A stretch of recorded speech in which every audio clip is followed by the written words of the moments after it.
What's up guys, Chaos Shinobi here. This is What If Naruto has Kitsune Dojutsu. Summary: what if the Sandaime had died sealing the Kyuubi instead of the Yondaime? What if Naruto gained possession of a legendary Dojutsu? What if Naruto grew up with a supporting family? Chapter 1, Minato Namikaze was flying. Now if I were to be truly honest, he was not flying per se, it was more like falling, slowly. Damn Fox, he almost got me with that one. And now we come to the reason for the Yondaime Hokage's current falling/flying predicament. The Kyuubi no Kitsune, the massive fox demon lord, strongest of the Bijou, the tailed beasts. The Kyuubi had been steadily advancing on Konohagakure no Sato, the village hidden in the leaves, for about 2 weeks now, and this was the 4th time that the Yondaime had decided to confront it. It wouldn't be the last, not if he had anything to say about it. Alright, let me just spread out my awareness. There. That's where I slapped that seal. Well, it looks like I will live to see another day, but it will probably be just one more. And with the yellow flash, the same that earned him his nickname, he was gone. Jiraiya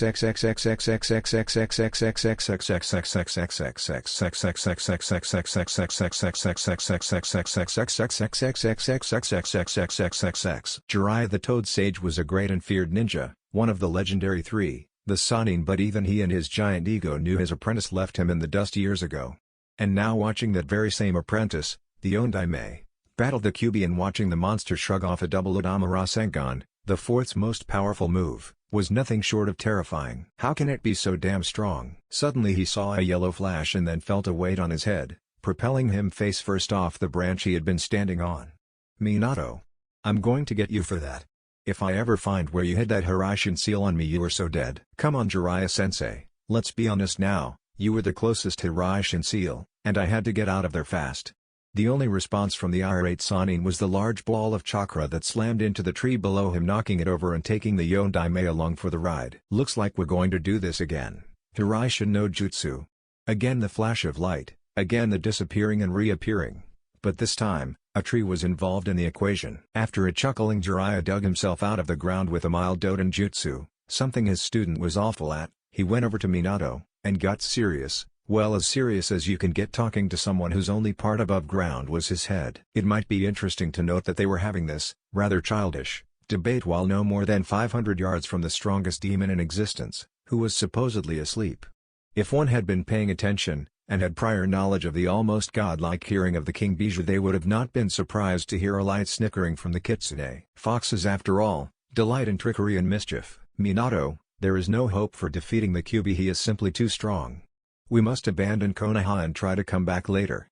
It's the only way. No Jiraiya-sensei, there is another hope. If I use the Shiki Fuujin, I can seal the fox away for good. Minato, it's too dangerous.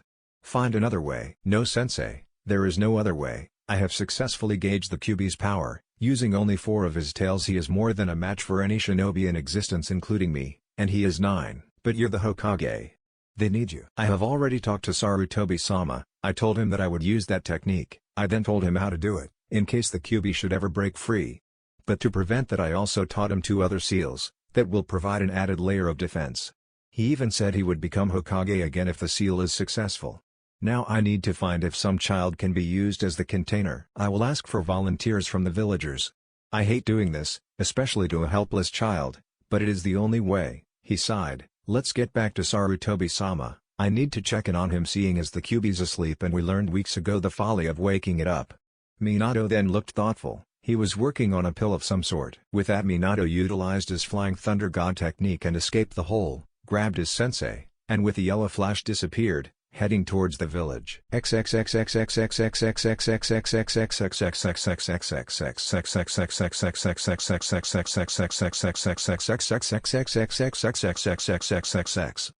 and Jiraiya appeared in the Hokage's office, Minato's office.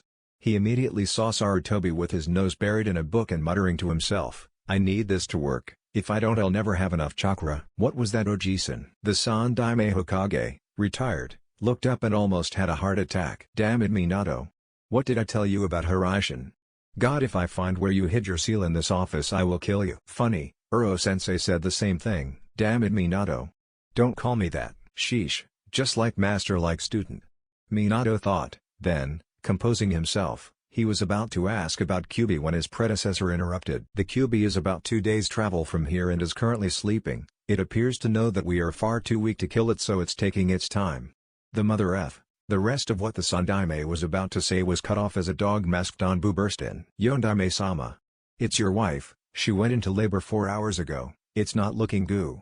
He didn't even have time to finish his words as Minato hurried into his manor, where he knew his wife Kushina would be giving birth. The Anbu, suddenly realizing he was intruding, gave a bow and sunshine, body flicker, back to where he had come from. Jiraiya gave a flat look towards his old sensei and merely stated, I know what you're working on, and, while it will probably work, why would you want it to? The effects will come at the cost of your life, sensei. If we run, we can save the lives of hundreds who will otherwise be wasted to buy time for years in Minato's plan to work. And besides, even if it works, and by some miracle you don't die, the Kyuubi is simply too strong for you to fight, even if you were in your prime. Jiraiya, for those shinobi, they know they will be laying down their lives for the village and the people they love. Minato and I, we would gladly trade all those lives for our own, but we can't. In order to stop a creature that delights in senseless death and mayhem, I would gladly die 1,000 times, and so would most shinobi and kunoichi in this village, if only we could take that monster with us. And why? Because that monster threatens not only the people of our village, it threatens our way of life, it threatens our homes, and most of all it threatens our ability to raise the next generation with the will of fire. It is because we have this, the will of fire, this is what makes us strong. Enough of ranting, my old friend, we should go check on Minato and Kushina. That Kakashi didn't make it sound good. Yeah, I hope Naruto's okay. It did not go unnoticed by the white-haired Sannin that his teacher hadn't answered Jiraiya directly. Naruto? Ah yes, he's to be your godson, is he not? Yes, let's go. I hope that fox keeps sleeping for a while yet. With a swirl of leaves they were gone. The cool breeze suddenly without compatriot in the barren office of the Hokage.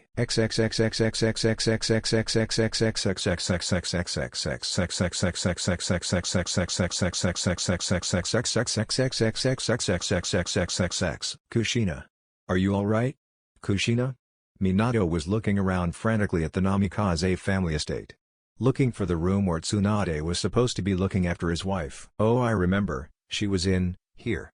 Minato finished in a whisper, trying to come to grasp with what his eyes were seeing. What should have been a happy occasion with the world's #1 medic nin commenting on how cute her godchild looked, while his beautiful wife slept and recuperated, instead looked like something out of a nightmare. His wife's eyes were closed, not in the gentle grasp of dreams, but in the rigid rigor mortis of something gone horrifyingly wrong.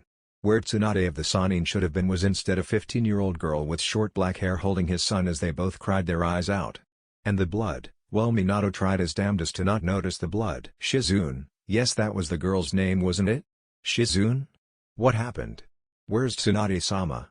Minato's voice almost pleaded for her to wake him up, to end this terrible nightmare that was threatening to take everything he known away from him. The girl jumped, obviously so wrapped up in her grief she hadn't noticed him enter. She immediately jumped into a fresh gale of weeping and crying. Hokage-sama. Oh God, I'm so sorry. Sob, I couldn't do anything. It was going so well, and so Tsunade-sama said she needed to go back to the front, but that everything, sob, was gonna be just fine. And it was, and Naruto looked so cute, and everything was fine, and then she just, oh God, sob, she just started bleeding and I couldn't stop it. And I just started yelling for help. And then Inu-san came in and he left, and now you're here and she, oh God. Shizune broke down weeping yet again, this time with the added bonus of Naruto joining in, obviously hungry. Shizune, please give me my son. The Ondaime's voice was frightening. Not because of extreme pain or anguish, but because of his total lack of any emotion whatsoever. It appeared that Minato had just died inside. She stopped crying long enough to hand Naruto to Minato and then ran out of the room. Minato stood there for the longest time, looking at his son, but not seeing him. This moment would probably be the most defining moment of Minato Namikaze's life. It had the potential to rescue him, to place him back on the road of light, and for him to regain the inner life that his recent catastrophe had taken away. Or he could withdraw in himself, and commit reckless acts of insanely dangerous peril in order to be reunited with Kushina yet again. That last one sounds so much simpler, not like I'm gonna live anyway. But then suddenly his choice was made for him. His hour-old son reached up and grabbed on his hair. Minato snapped back into reality to look upon what appeared to be a miniature version of himself. His son. The look of total concentration on the infant's face was adorable, as the baby grabbed onto the spiky golden locks of his father. Minato smiled. "Hi there Naruto, I'm your daddy, I love you, and I think that you'll grow up to hate me with all your heart. Because what I'm going to do to you, one would not wish upon even his most fervent enemy. I am going to seal the Kyuubi no Kitsune inside of you. Sure, I could ask someone else, but the Hokage cannot ask someone to do what he would not be willing to do himself. So here it is, son. I'm going to get myself killed, and consumed by the Shinigami himself, so I can save a bunch of villagers. Eat your heart out, kid." Naruto just cooed. Minato chuckled, "I'm going to miss you, son. I'm going to miss your mother too, but at least I knew her, and had time with her. What I would give to at least be able to say the same about you. You look like me, but how much like me are you really? Maybe you're like Kushina, clumsy, loud, quick to anger but with the amazing ability to befriend anyone you meet. Maybe you'll be like me. Serious one moment and laughing the next. I think the only regret I'll have is leaving you behind. Ah well, come on son, let's find someone to feed you. Because later tonight, we meet fate." Some speech Minato-sensei, too bad the kid won't remember it. "Where's Kushina? I wanted to offer my congrats." Minato whirled around, only to see his now Onbo student Kakashi, codenamed Inu, dog. And behind the scarecrow, Jiraiya and Sarutobi were making their appearance known. "Hey, is that my godson? Come here Gaki, it's your uncle Jiraiya." It was clear that the people in the doorway couldn't see the ghastly scene in the room, and so caught up in their vision of the little child that they didn't smell the unusually high amount of iron. Only the son Daime remained quiet, being significantly older than the others in the room. His powers of observation were much more highly honed. As such, he noticed the quiet pain in Minato's eyes, and the fact that Tsunade wasn't here was troubling. He noticed that the last Namikaze seemed to be standing in the farthest corner from the door. So with a look at his successor that told the Yondaime volumes, he finally spoke up. "Why don't we take Naruto and Minato and leave Kushina be?" Even as he said he was shepherding Kakashi and Jiraiya out the door, with a pointed look at Minato. The Yondaime, with one last glance at his wife, left the room. He had a fox to seal and a date with the death god to keep. The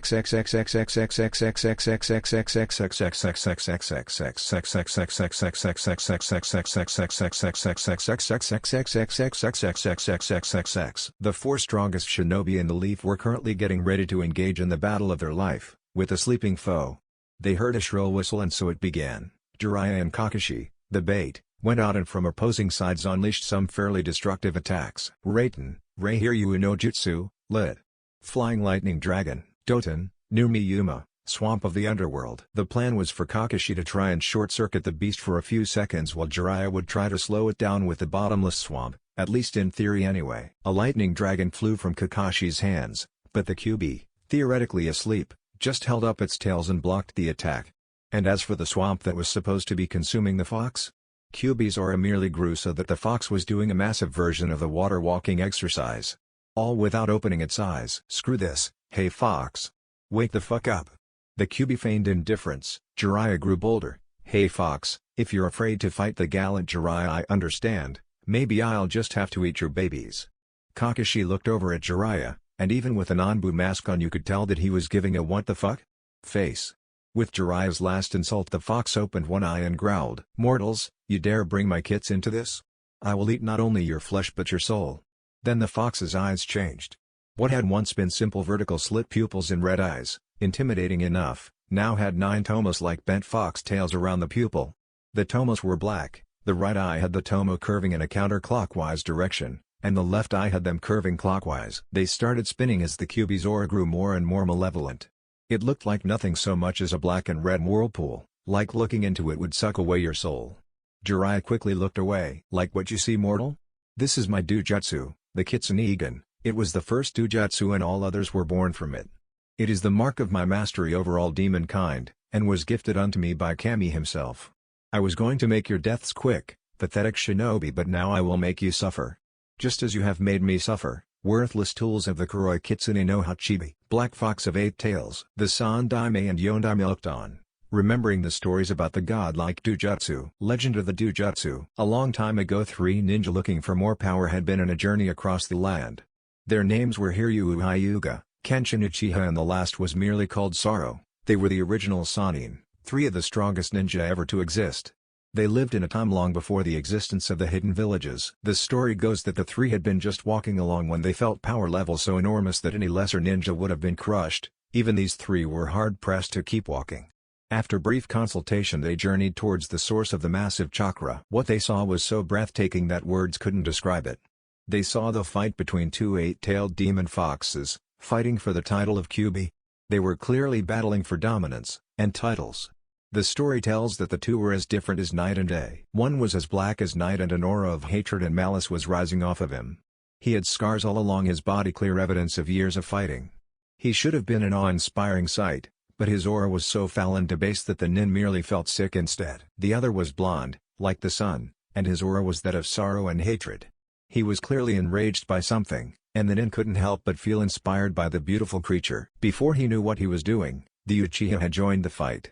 No one knew what really happened in the battle, or whose side they joined, or even how they won. But two facts remain the same. Kenshin Uchiha joined the battle first, and then the three were gifted with their own Dojutsu by the winner, who gave them properties of his own Kitsune Sharingan for the Uchiha, with its mythical final power of being able to summon the Kyuubi itself, said to be a repayment for Kenshin's selfishness. It barred the Kitsune's precognition abilities, and the ability to see through genjutsus.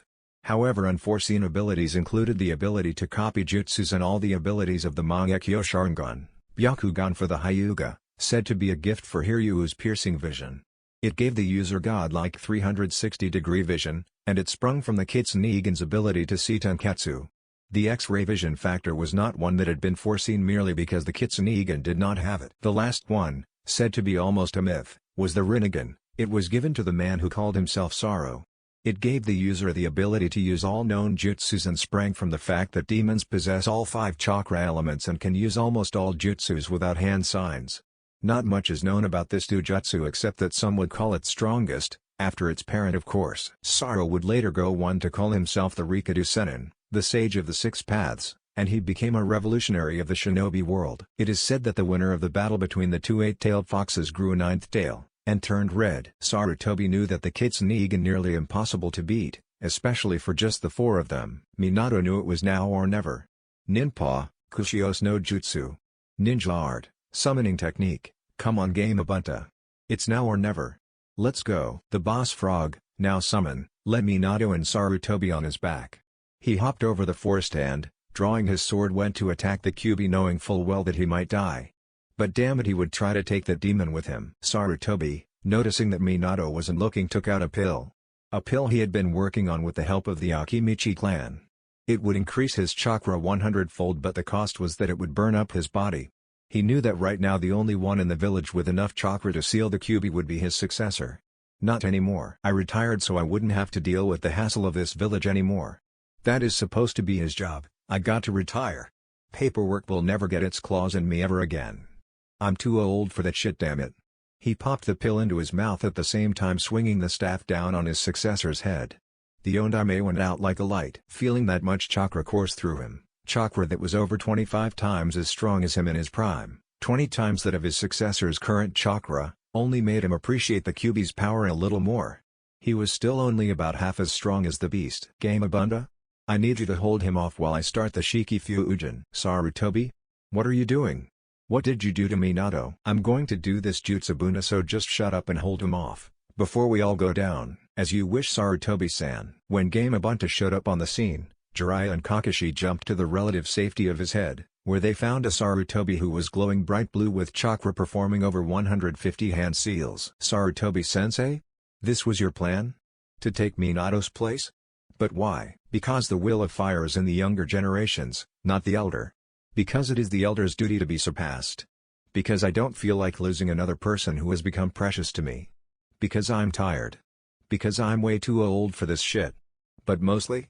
Because I want to. So Jiraiya, remember to add the Hakifun, 8 trigram seal, and the Shishofun, 4-symbol seal, to the Shikifu Ujin, corpse spirit sealing method, or Naruto won't be able to access the demon's chakra.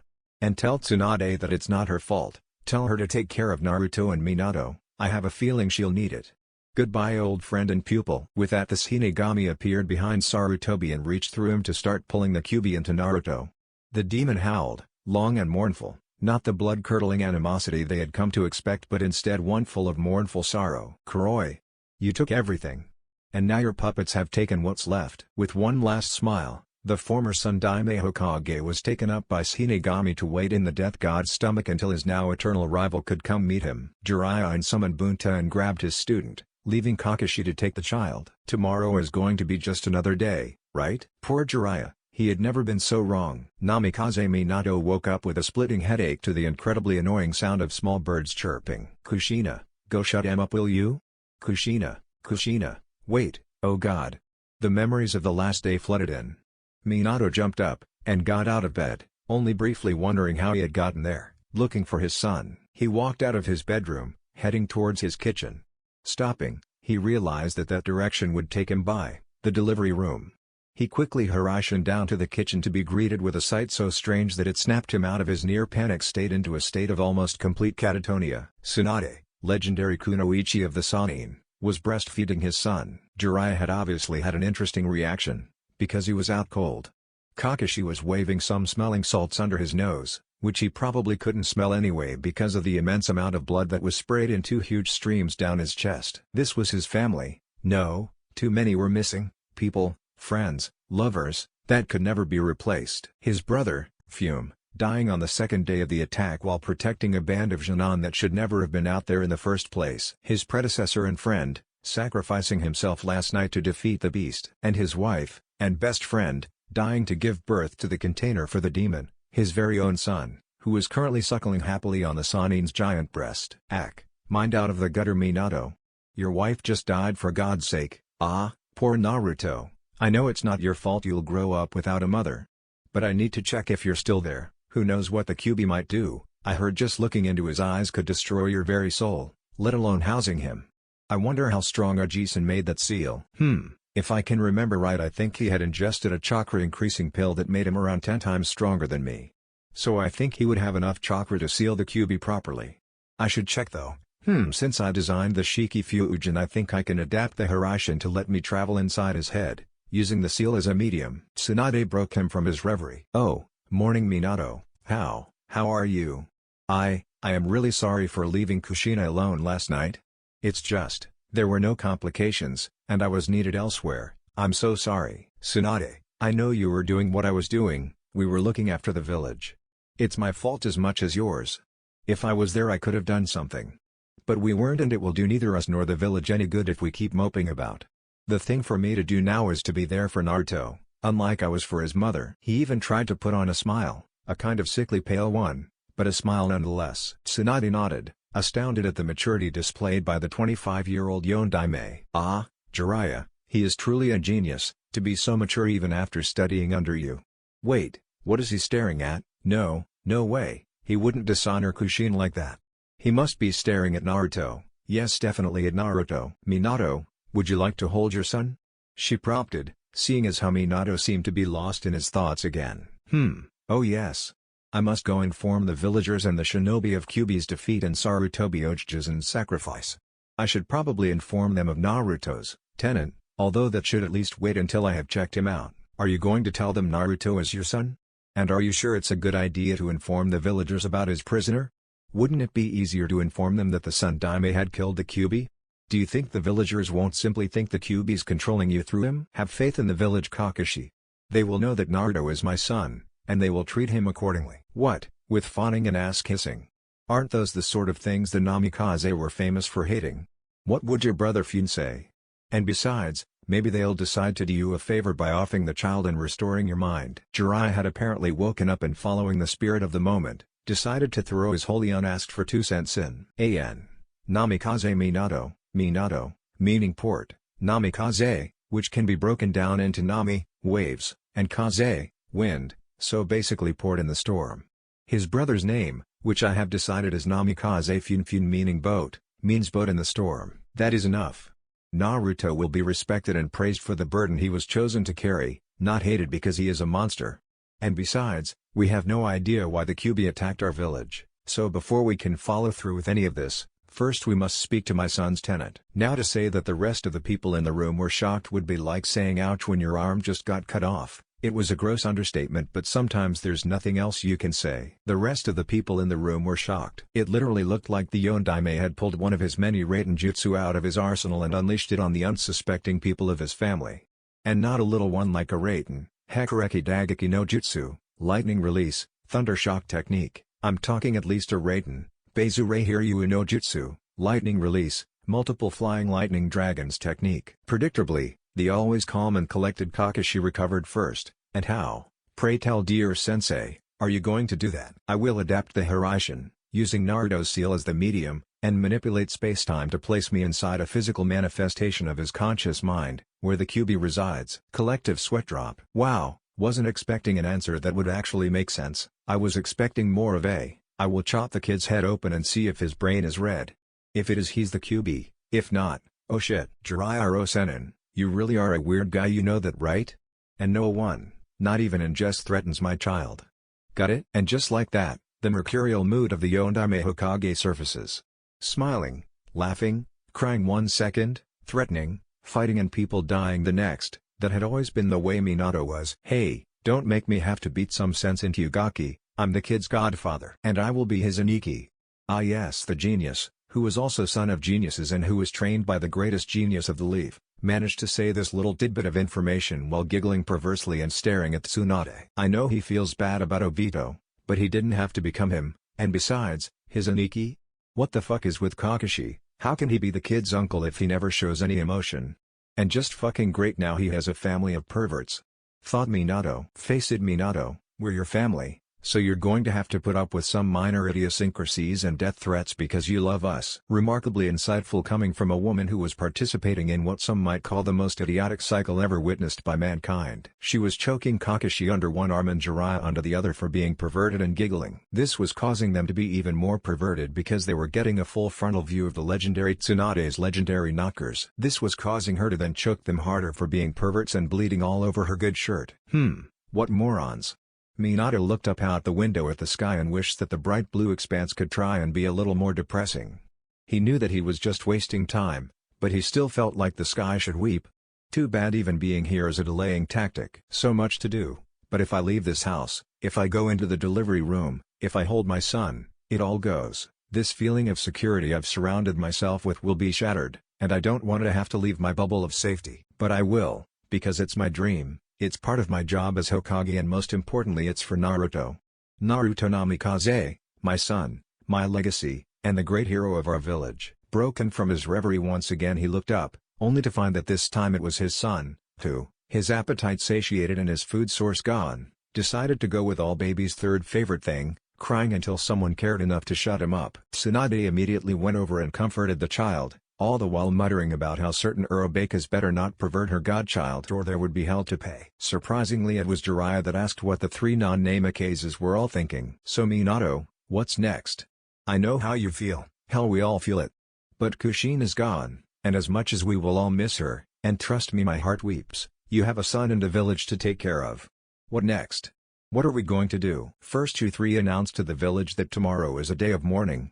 We have lost too many great shinobi, and any Kage's death is to be treated as a holiday for his sacrifice. Then because of our great numerical weakness due to the attack in the Third Great Shinobi War, we have to start sending any ninja from Jonan rank on up out doing C and above rank missions. Have the Academy students doing D rank missions, also lower the Academy graduating age. We must send more shinobi out on missions to make it seem as if the attack did nothing to hurt our forces. We should temporarily break the Anbu Hunter Division down to Jounin rank so that they can take more missions other than village-related ones. Missing nins, even Orochimaru, are not our primary concern right now. That should let the village at least cope with the attack and not flounder. What do you mean we're going to do it? Why can't you do it? What will you be doing? Me? I will travel inside of Naruto's seal to talk to the Kyuubi. If all goes well, I will find out that my son's soul is alive and well and that Ojisen's seal went off without a hitch. If not, then I destroy the Kyuubi's new body. With the seals that you added, Jiraiya-sensei, then the Kyuubi should die when his host is destroyed. He finished that last statement with a look of steely determination that made Jiraiya want to weep. My student, your life has been harsh, you've killed and seen too much death for anyone your age, hell anyone any age.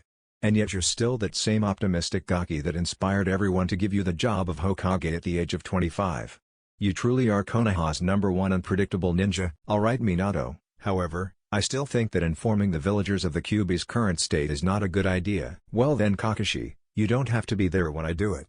Instead you can be one of those Anbu I bust down to Jounin rank and make train one of the new Junon squads. I mean of course I will be there to stand beside you as you tell the village that your son contains the demon that slaughtered half of their village over the past 2 weeks. Maybe I'll be there for the first assassination on Naruto Oi-kun as well, Oi nephew, just to stop it from getting out of control you know. In fact, Kakashi? Shut up, he's gone. What? Where? How? Kakashi, sometimes I wonder if you should truly be called a genius. Hello? Does the fact that he's the world's strongest ninja ring any bells? Maybe it was the fact that he's a seal master of such caliber that he figured out how to manipulate space and time. I mean really, the fact that he got out of the room while you were stuck in self-righteous ranting mode shouldn't surprise you nearly as much as it does. Kakashi really didn't like the look on Tsunade's face. It was a look that meant contempt, and Sharingan Kakashi didn't like people looking at him with contempt. After all, he was a genius, son of a genius, and trained by the greatest genius of the times. But damn it, she's right, Sensei is gone, and he took Naruto. Damn. He must have gone to the council to tell them of his plans. No, he said he would do something first, something to do with the Kyuubi. Oh yeah. I remember what it was, he was going to talk to the Kyuubi, somehow modifying his Hirai Shinjutsu to travel through Naruto's seal into his Mindscape. I remember thinking that plan might, actually, work. So he gets in there with a... Oh shit. It was interesting standing on your own head. At least Minato had always had that thought whenever he went to sit on top of the Hokage monument. He liked it up there. He had always thought that you could feel the spirits of the deceased Hokages up there. Sarutobi Ojiai-san. Why? You were not Hokage anymore. It wasn't your duty to sacrifice yourself for the village. It was my responsibility, not yours. It was my job, my responsibility. My problems. By the end Minato was shouting to the skies. His son was crying, bawling his eyes out at his father's anger, something he was much too young to understand. Minato sighed and picked him up, humming softly as he had seen Tsunade do. As he wished he had gotten to see Kushina do the same. Kushina will never get to experience this. She will never get to comfort her child. God damn it. I haven't felt this aching, this pain, in so long. Not since my parents died and left Fune and I alone in the world. I was 14, Fune was 9, and although I was a Jounin, and had killed many a time before, I had never felt that agony before. I haven't since. Until now, I never would have gotten through it then without Sarutobi Ojiai-san. I can still remember his words. Flashback no jutsu. Hokage-sama, I don't understand your interest. My brother and I are perfectly well off, my parents left a large will, and our family home is barely harmed by the fire. I understand that Minato-kun. But I was not talking about your physical or economic status, I am talking about your state of mind. I know you must be hurting, you and Fune both. Hokage-sama, I am fine and so is Fune. We are perfectly capable of dealing with this on our own, sir. Really? So if I sent you on a mission you would be perfectly capable of doing it? On par with your usual level of excellence? On par with your father's, or your mother's? You're saying you're perfectly fine, A flicker of pain had crossed Minato's face when the Sandaime mentioned his parents. It passed almost as soon as it began, but it was enough for Sarutobi to tell that his words had hit home. Minato-kun, it is okay to feel emotion, it is okay to grieve. It shows us that we are human. Ah, I can see the argument you're trying to make, Minato-kun. Yes, it's true that we are shinobi, and that shinobi must not show emotion. But that does not mean we do not have them. So accept your grief and your sorrow. Cry your eyes out, and then get back to life. I do not mean forget your loved ones. I mean honor them by living and continuing on with your life. Think of them, think of the good times, and celebrate their existence. Do not dwell on their loss. Dwelling on their loss makes their life in vain. Think about what I said, Minato-kun. You are dismissed. Flashback Kai. Minato remembered just bowing and walking away. His mind was too awhirl in thoughts for him to even speak. It had been a few days before he had finally accepted what the old man had said. But Minato had grown stronger for it, just as he would now. He remembered thinking that Hokages must have some sort of insight that only came with the office. It was one of the reasons he originally wanted to become Hokage. Minato straightened. It was time to at least try and alleviate some of the horrendous wrong he had committed upon his only child.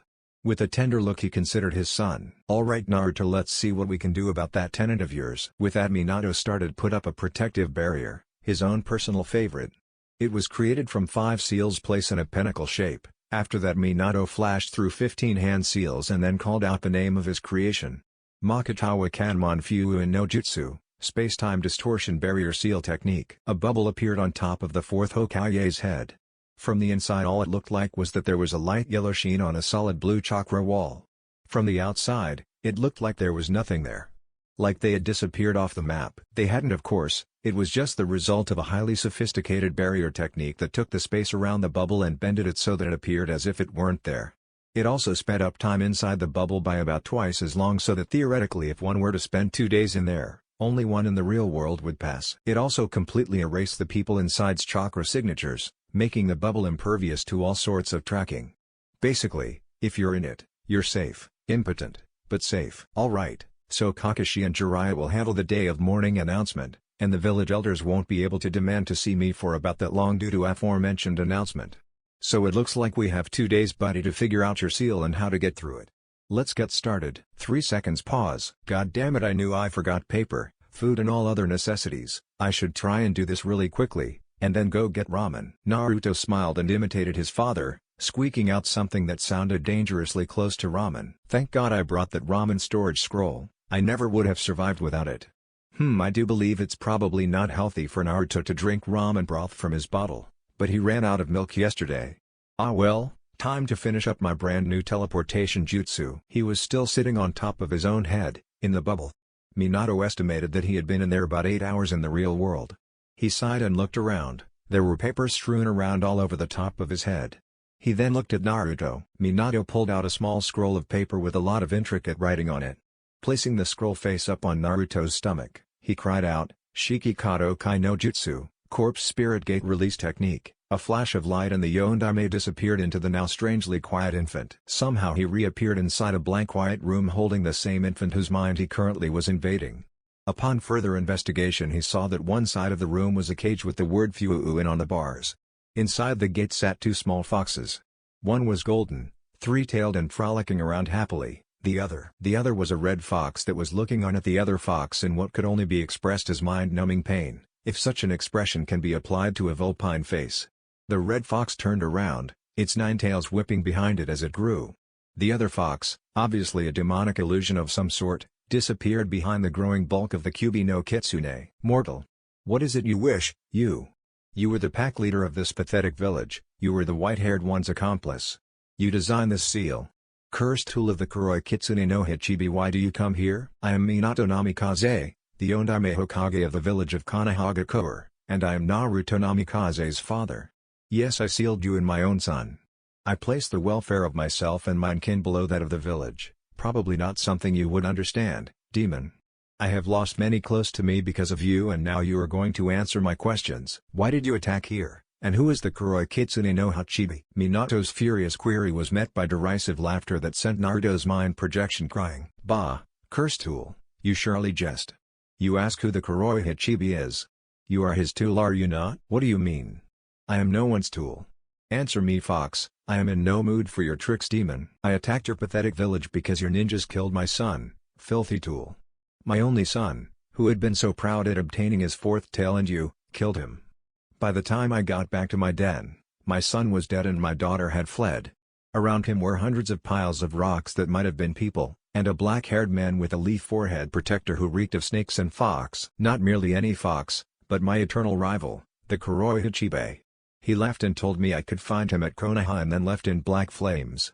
So I set out for your pathetic village and I started killing you all in a frenzy, looking for the man who reeked of snakes. The man. He had long black hair and had eyes like a snake. I believe I said that, mortal. That is no friend of the leaf. His name is Orochimaru, and he is the most wanted man alive by Kanahagakour for crimes against the village and humanity. He is an S-class missing nin with a flea on sight rating. The piles of stone you saw were probably the result of Iwa Bunshines, which means he was working with the Stone Village, a people who have a price on my head so high that they could never actually pay it. You were tricked, Kyuubi. This was a mock-up, and you would have my condolences for your loss if not for the fact that you are responsible for the deaths of my predecessor, my brother and my wife. Tricked? Me? Tricked? By a human? No, not a mere human. A human who is merely the cat's paw of my eternal enemy. That, I will believe. So human, if you and I have both lost loved ones as a result of the Hichibi's manipulations, shouldn't we be on the same side? You lost your loved ones, and I watched the bastard kill my mate, and order the slaughter of my son. I propose a non-aggression pact until our enemy is dead." "Well, QB, it appears you are right. What shall we give each other as a sign of this newfound partnership?" "I will give your son my Dojutsu, the Kitsune. It will allow him to see Tenketsu and chakra pathways almost to the extent of the Byakugan, allow him to read the opponent's moves to some extent, but not to the extent of the Sharingan. It will allow him to use all known jutsu like the Rinnegan. He gains limited resistance to Genjutsu, and for each Tomoe it gains he can successfully utilize another tail of my demonic chakra without harm, remaining completely in control. There are 9 Tomoe, just like my tails. I will also teach him a taijutsu style for when he is older." "That is generous, QB. In exchange, if you provide me with details on your daughter, I will send Anbu to hunt her down and find her." "Generous indeed, Yondaime, generous indeed. But the details will come later, for now I will treat this as her wild-born test." "I see you are confused, Hokage. I will explain. When foxes of my clan come of age they are given a test to see if they are ready to become true demons and grow their third tail. They must survive 7 years in the wilderness. I already know she is alive, so 7 years from now I will have you find her.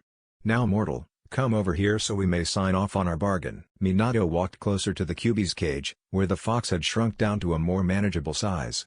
A flash of fire and a contract appeared. "So we sign in blood?" "Yes." Minato signed, and the QB morphed into a humanoid form, signed, and turned back.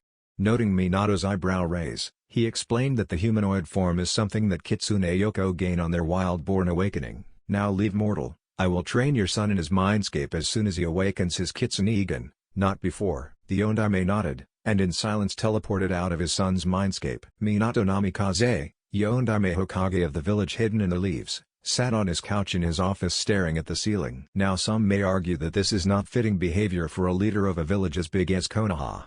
And the 15 shadow clones Minato had made to do all his paper and busy work would have agreed. Until Minato stuck a weak, free will destroying seal on them, making them more like zombies than anything. Dashing, handsome zombies if you were to ask Minato. The reason for Minato's quiet contemplation was the conversation he had had with the Kazekage and the village council earlier today. Flashback no jutsu. "So, to go over your idea one more time. You want to propose a political alliance with Konoha?" "Yes." "No problems there.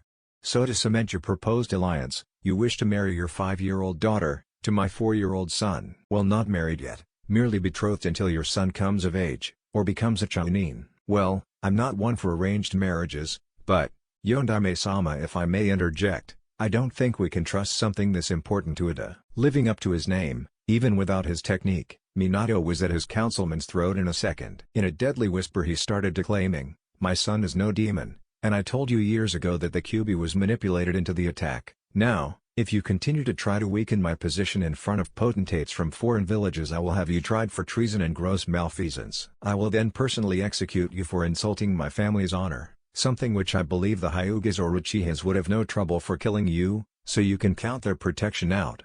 Got that, Homer Adono?" When he let go, the elder councilman was looking like someone had just trod on his gravestone.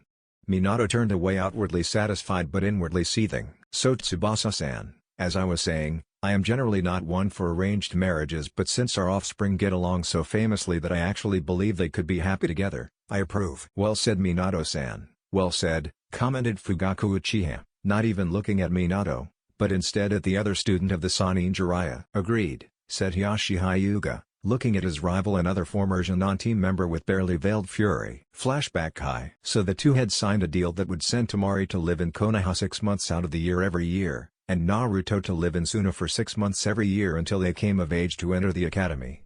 Minato couldn't help but think how eerily similar it was to his deal with the QB 4 years ago. With a word of thanks, the Kazekage had left, leaving Minato to wonder on the intricacies of how such momentous occasions as the signing away of his son's soul in marriage to a girl at such a tender age could possibly feel so mundane. It didn't help that the council hated his son's guts.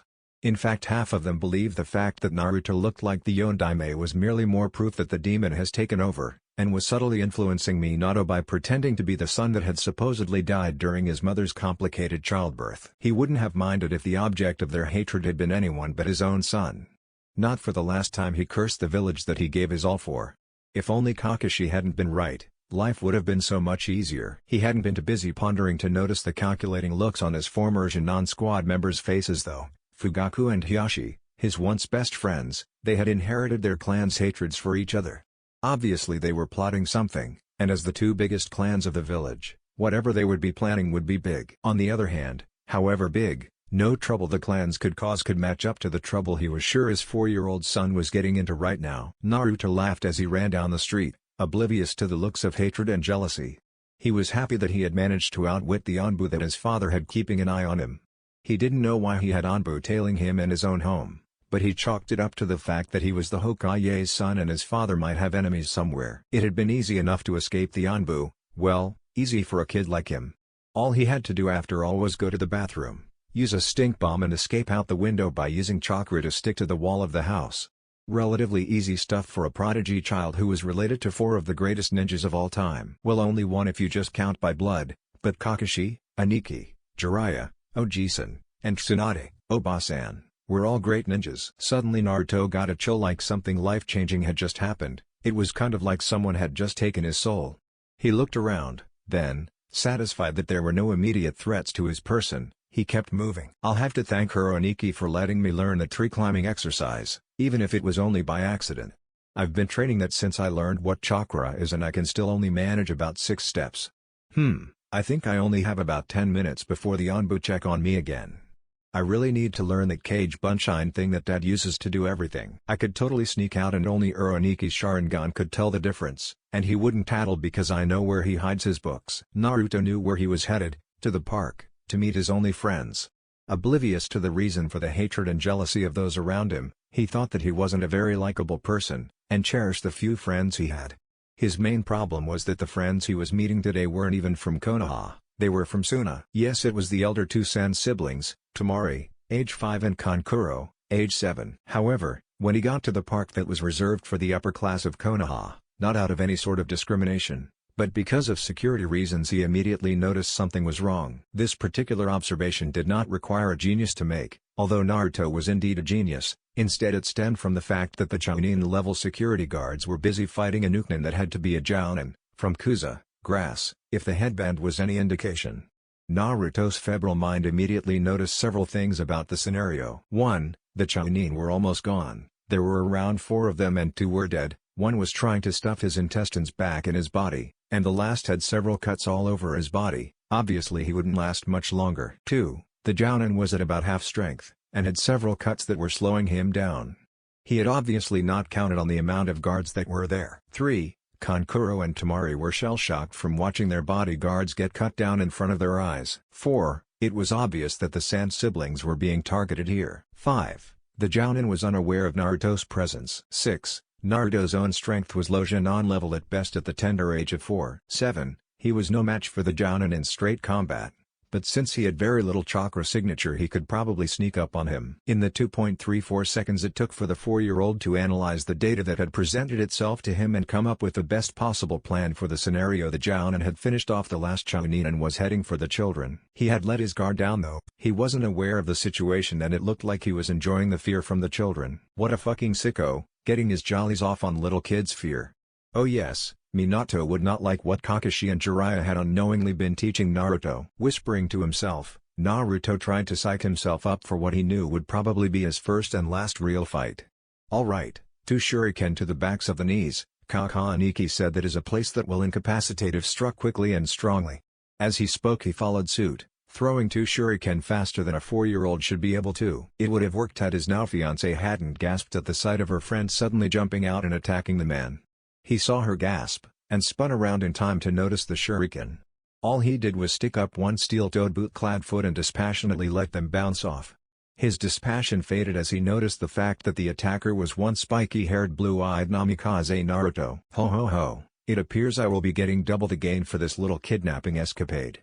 The Hokage's brat, perhaps Orochimaru-sama will reward me with a little girl. It was a combination of a few things that made the 4-year-old snap. Perhaps it was the fact that one of his very few, and we're talking counting on one hand few, friends was being assaulted. Perhaps it was the fact that he had referred to Naruto as the Hokage's brat. Perhaps it was that eternal curse of the ninja prodigy, to fight and die in the quest for more power and to test their worth. But mostly, it was the exorbitant amount of bloodlust that poured off of his den at the mention of the snake Sanin's name. Naruto charged the Jounin in a blind rage, lacking any sort of style or fluidity. just speed that, while astounding for a 4-year-old, was nothing compared to that of the wounded Jounin. So it should come as no surprise that Naruto found himself on his face in front of his friends, with a steel-toed boot on his back. "Naru-kun. You okay?" screamed out his brand new, still blissfully unaware of said fact, fiancé. "I'm okay, Tama-chan. But don't worry about me, I'm here to protect you, even if it costs me my life." Brave, astoundingly, mature words from a 4-year-old. He had heard them from his father and his uncle as they stood over him ready to give their lives to protect him from assassins, or even drunk villagers, but they hadn't registered. Even now, he was ignorant as to the true meaning of those words, but he understood better than most. He knew that since Tama-chan and Kuro-kun were his friends, he wouldn't let her go until he was sure that he had done everything in his power to make sure that hadn't happened. Touching words, kid. But you know, little boys shouldn't talk so big, or else they might have to be taught a lesson. I know. I'm only being paid to kidnap one brat, so maybe I should kill one of them in front of your eyes. Yeah, that'll work. So caught up in his own words that he was momentarily unaware of the sudden spike in killing intent from the little boy whose back his foot was standing on. It suddenly rose from almost non-existent to enough to make the Jounin freeze up in fear, much more than anyone, especially a 4-year-old, should be able to produce. Wah, what is this? Who could be producing this killing intent? This is inhuman. Suddenly the Jounin found his leg being thrown off the 4-year-old's back. Groggily, he got up, only to freeze at the sight of a blonde-haired blue-eyed 4-year-old with waves of chakra flowing off of him. Wait, scratch that. Blonde-haired slit-pupiled 4-year-old with waves of chakra that had an aura of barely contained rage. Deep inside Naruto's mind, the Kyuubi smiled sorrowfully, mourning the loss of innocence at such a young age. "It has begun, Kit. Let us see if you survive the first awakening of mine eyes." Naruto began speaking, in a voice wholly unlike the one he had used earlier. "Don't threaten my friend's creep.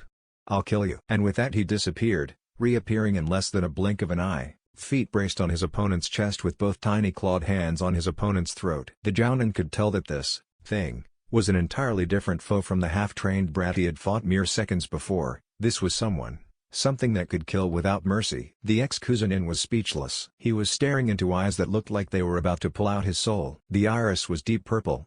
The pupil was a thin slit, like that of a canine or a feline, and there were concentric rings that started from the outside of the iris and went to the edge of the eye. Inside the first ring on each eye was a single toma that wriggled sinuously like a snake, or a tail. The rings alternated in color between red and purple. As he stared at them, the tomo seemed to start spinning. And then the boy spoke. "Feel that fear? That's the last thing you'll ever feel, creep. Enjoy it." And with that he ripped out the Jounin's throat, spattering them both in a rain of blood. Naruto slumped to the ground, sitting suddenly exhausted. Then he remembered his original purpose, and he raised his tired head to gaze at the Sen siblings. They were mercifully passed out, probably a result of the massive killer intent he had released earlier, which hopefully meant they didn't see his kill. The kill. It had happened so fast, he was just absorbed into something big.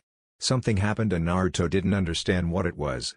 So many thoughts and emotions swirling through his head. So as Naruto sat there and stared at the ex-living, ex-ninja, all he could think of to say was, "Whoa." Which led to the curious incident a few minutes later where Furanbu appeared on the scene chasing after their charge, only to find him asleep in a pool of blood, with the dead Kuzu ninja a few feet away and several unconscious dignitaries' children several feet beyond that. To their credit they immediately took charge of the situation, picking up the children and disposing of the corpses. They disappeared from the scene, leaving the wind companionless except for the blood. Naruto's head, population, 3. Naruto woke up in grassy field with storm clouds overhead. "Where am I?" "Well son, you're in your mind." "Duh, Dad? What are you doing here? And why am I here?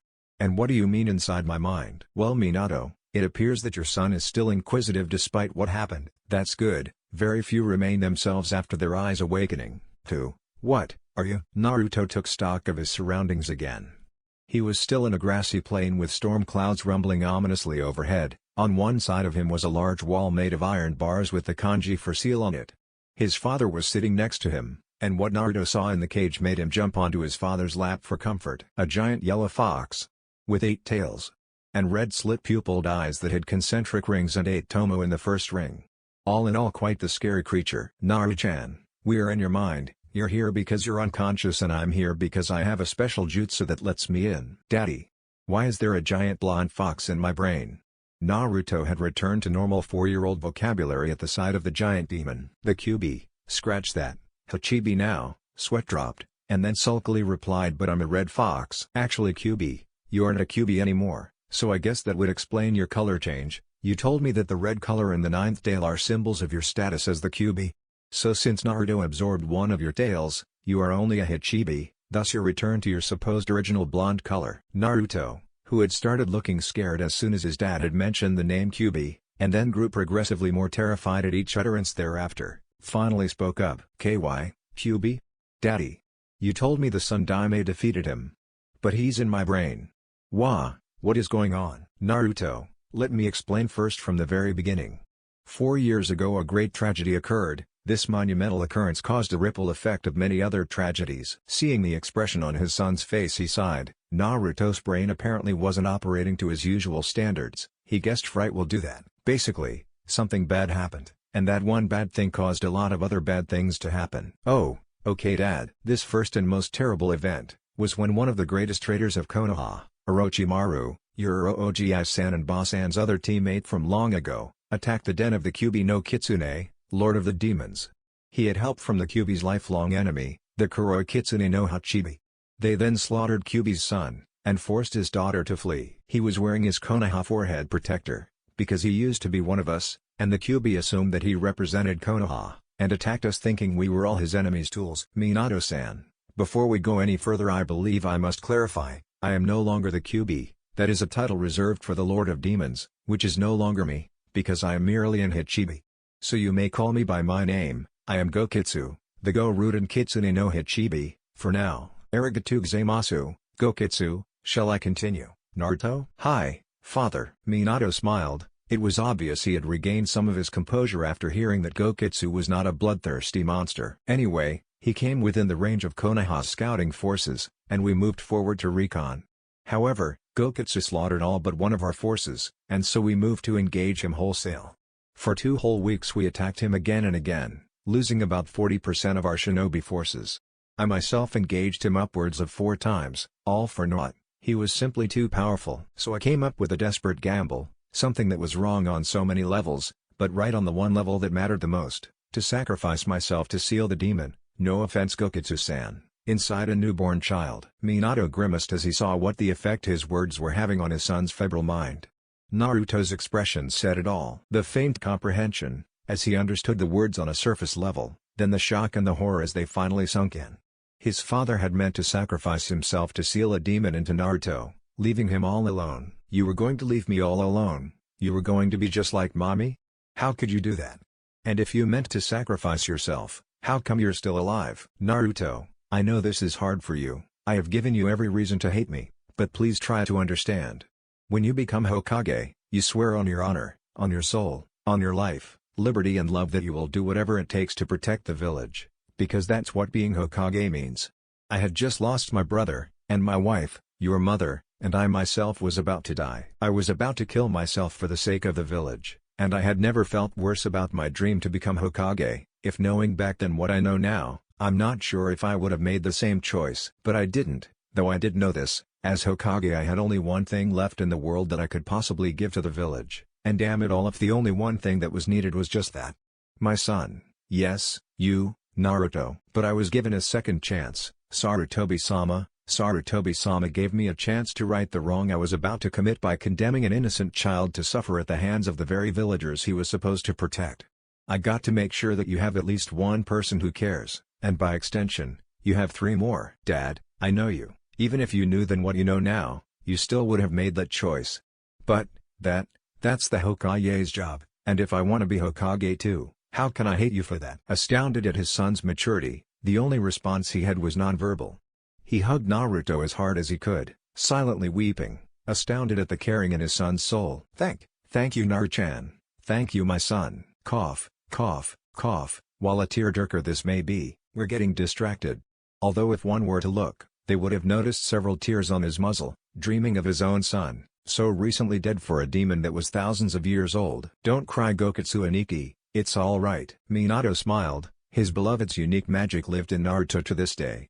That wondrous ability to befriend anyone you meet, an ability surely greater than any Kekkei Genkai. "Gaki? Did you just call me Aniki?" "Well, I figure if you're gonna be here a while, I might as well get used to you. which makes you family nay. Remarkably insightful son. Which leads me to the next thing. Gokutsu-san, he has unlocked his eyes, so the time for training has come, has it not? True, very well then, I shall teach him the secrets of his eyes. And I shall instruct him in the Dokuketsuken, Poison Fox Fist, as I promised. Awesome, I'm gonna be better than you in no time, Dad. Quiet Gaki, there are a few things we must go over first. Number 1, you will address me as Gokutsu-sensei until you are a master of the Dokuketsuken, which might take a while, and by that I mean forever. Number 2, orange is a bad color, black is a good color. Try to incorporate that philosophy in your clothing choice from now on. And last, number 3, if you aren't what you humans call Rookie of the Year when you graduate from your Junon class, I will take away your eyes. I refuse to have a substandard container. You are my only hope to defeat my lifelong enemy, Kuroi. Gokutsu-sensei, who is this Kuroi you speak of? Why do you hate him so? That, Kit, is a lesson for another day. We will train in your Mindscape for at least 3 hours every day. But I expect you to push your body in the real world as well. Also, try and get your chakra pathways as used to handling large amounts of chakra all at once. The Dokuketsuken won't work otherwise. The fox smiled. The boy and his father were drooling from information overload.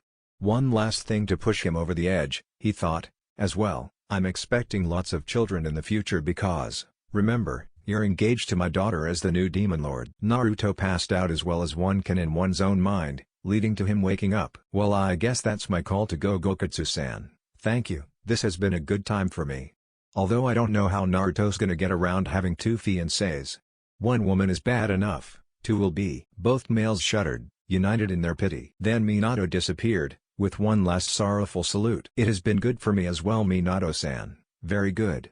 The Demon Lord thought to himself as he pondered why he felt the wind's cold chill in the mind of a 4-year-old child. Minato Namikaze strolled along the battlements of the peaceful village of Konohagakure, taking in the sweet splendor of its strong walls and beautiful scenery. The sun was setting and it was shaping up to be a quite beautiful set. Behind him his son and his one-day daughter-in-law were strolling as well, hand in hand. Minato sighed as he put phantom pains out of his mind, thinking that Kushina would have loved that moment. Added it to her scrapbook maybe.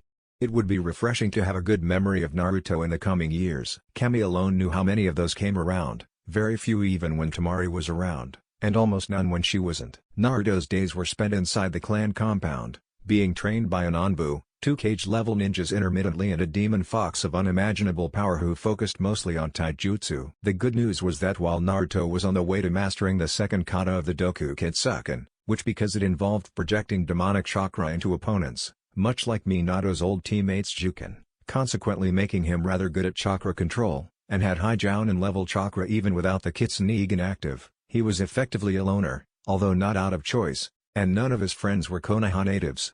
Through all the years, and even while in Suna, Minato had heard he had only made one more friend. It was way back when he was 5 and had just gone to Sunagakure for the first time. Flashback no jutsu. So Naruto, how was 6 months in Suna? Did you miss me? Well, at first. But Tama-chan is really fun like always, and Kuro-kun is almost as good as me at pranking. So, you didn't make any new friends? I didn't say that, did I, Dad? It just so happens I did make a new friend, even if he won't admit it. Oh? Minato said, extremely curious. Yup. Then what's his name? Eager to crack the newest enigma. Gaara. Flashback Kai. Minato sighed, he had no idea what had possessed Naruto to befriend a boy that an entire village shunned. A boy who his spies had at the time recently reported killed his own uncle. A boy who shunned his own brother and sister, and threatened to kill them. All in the past now, of course. Now that Naruto had befriended Gaara, Minato's spies reported that the homicide rate in Suna went down almost 75%. Shocking what finding someone who cared about you could do for your murderous bloodthirst apparently. But I'm getting sidetracked. The fact is Naruto has no one his own age to tie him to the village. I'm worried. He even states his dream to be Hokage lately. It's not good for a 7-year-old to be so, not 7 years old. Little did Minato know, Naruto had made plenty of friends, especially in Konoha. He was the youngest ever master of the Cage Bunshine. And he put them to good use, using them to study while he got to go around the town. A naturally likable boy, he was very popular among those of his age group, and even those older than him. Dad? Tama-chan is getting cold, it's kinda windy up here, you know. Minato chuckled. Are you sure it's Temari that's getting cold, son? Yeah. Anyway, I was gonna show her the clan compounds tonight. You just wanna spend time with her away from your old man, huh, don't ya, Naruto? The instant flush on Naruto's face and the distinct incomprehension on his fiancée's made it all too clear for what seemed the thousandth time just how mature Naruto was for his tender age of 7. And while in this case it was a good thing, in most cases it was just a painful reminder of how the villagers had messed up his childhood. "Dad? I'm 7 for Kami's sake, cut me some slack, plus, we enter the academy next week, and that means I won't see for a long time." "Yeah, you can go, just be careful." "It's Konoha, what's the worst that could happen?" "Son, the fact that it is Konoha means that the worst could be very, very bad." "Come on Dad, you're just a pessimist. I'm sure that no mass murderers are living in Konoha at the moment." Itachi Uchiha sneezed unexpectedly. "Well, fuck, I can't be getting a cold. Because Danzo-sama would not like it if I left someone alive due to poor health on my part. It would displease both him and me if an Uchiha was left alive due to my inattentiveness. Any threats to the village must be dealt with. Pity Yondaime-sama does not see it as I do." Flashback no jutsu. It was a council meeting between 4 of the most powerful people in Konoha. 2 were politically powerful, 1 was powerful in terms of his strength and 1 was both. Elder Council members Danzo and Homura, Anbu Captain Itachi Uchiha, and Yondaime Hokage Minato Namikaze. "No, I refuse to wipe out an entire clan of Konoha's most trusted shinobi just because you have circumstantial evidence of a coup d'etat. I refuse to give you final permission to do this. I will deal with the leaders of the coup as soon as you get me hard proof. That is final." As he said the last part he missed the meaningful look between Itachi and Danzo. Later, "Itachi-san, it is a pity your idol does not see as we do, but he is blinded by his compassion. Compassion has no place in the world of shinobi, as it blinds you to what must come first. The village." Danzo knew exactly which buttons to push on his young companion. "Now have you completed the preparations?" "Yes, Shisui-san is dead. I have obtained the Mangekyo." "Will you hold your end of the bargain?" "Yes, Sasuke will never be told of the contempt some of the village has for the Uchiha. He will believe they are the premier clan of the village. He will be held in highest esteem. It will help that he will be held as a martyr for what you have put him through." Danzo mentally smiled at the wince that Itachi gave. "And he will not be told of the reasoning for this? It is after all better that he hates me, than the village. After all, Konoha is one of the last bastions of peace in the world. If he or Naruto ever found the reason for what I did." "Naruto Namikaze? The Kyuubi brat?" Danzo was surprised at the sudden anger on Itachi's face. It was irrational that he could have formed some sort of bond with the container. "Danzo-sama, it saddens me that while you hold the protection of this village as your highest aim you could be so ignorant of its greatest hope. Naruto-kun shows much potential, greater than me, or Hatake Kakashi, greater than Sasuke, perhaps even greater even than that of his father. He is this village's, no the world's greatest hope for peace. I will take that as assent Danzo-sama, I will now take my leave. As soon as I finish my mission I will begin the next one." He had walked out, not wanting the man to see the tear slowly winding down his face. Flashback Kai. "I know many will never forgive me, especially Sasuke and Naruto. I have a feeling that those 2 will surpass me one day. Maybe together they can bring peace to this world, as I seem cursed to bring only more death. Still this must be done, and it will be done tonight." With a dramatic and slightly femme flourish of escape, Itachi Uchiha disappeared from his clan complex, in preparation for what would be the last time. Temari had seen the sights, and was still rather bored by them. The Inizaka clan's compound had been rather interesting. It had also been really cute. There were puppies everywhere, and Temari wasn't a big fan of cute. She had been resolved for as long as she could remember to be a perfect kunoichi. She had vowed not to fall prey to the vices of fangirlishness and personal beauty over competence and shinobi skill, but it was really hard around her Naru-kun, because he was well, cute, but in such a way that Temari liked it. The only Inizakas she had seen were an annoying boy around her Naru-kun's age, and a threateningly beautiful girl in her later academy years. The boy had challenged her Naru-kun to a fight, and when Naruto beat him with a single non-chakra-infused punch the girl had fawned all over him like some fangirl sycophant. Temari got the feeling that this happened a lot. Fuming in anger, Temari had dragged him out of there rather quickly. Then the Nara compound had been excruciatingly boring. There were a couple of lazy men sitting around playing shogi and go while their wives yelled at them to pick their lazy asses up and go about being a shinobi. Even the kinda cute boy around their age barely managed to get off his ass and wave to Naruto. The Akimichi compound had been briefly scanned through, because both her and Naruto had felt that one could only receive so many bone-crushing hugs, before your bones got crushed. Temari had heard the word bug, and flat out refused to even enter the Aburame compound. Which Naruto was privately sure that the Aburames themselves were okay with. They were after all a very secretive clan. The Hyuga clan compound had fascinated the two. They were invited in because after all, they both were the children of members of the Five Shadows, the most influential group of shinobi in the elemental countries. They had traveled around and eventually ended up watching two young members of the clan spar. A young boy and girl, about their age, were fighting with what looked like killer intent to Tamari's eyes. The girl and the boy had identical pale white eyes, and purple hair, and both were wearing baggy beige clothing. They were both equally skilled, and apparently this displeased the two identical men that watched over them. Neji, you must be quicker. You must strike harder and faster because she is much more flexible than you. Use your longer reach, hit home. Hinata, use your flexibility to your advantage, get around him. His arms are much longer than yours, so don't stand like a statue. Move, girl, move. The fight ended quickly when the boy, Neji, overextended his reach and allowed the girl, Hinata, to finish with a two-fingered chakra strike beneath his shoulder, allowing her to demolish his defenses. See there, kid? That Juken is much like your Doku Kitsuken, but yours is much more deadly.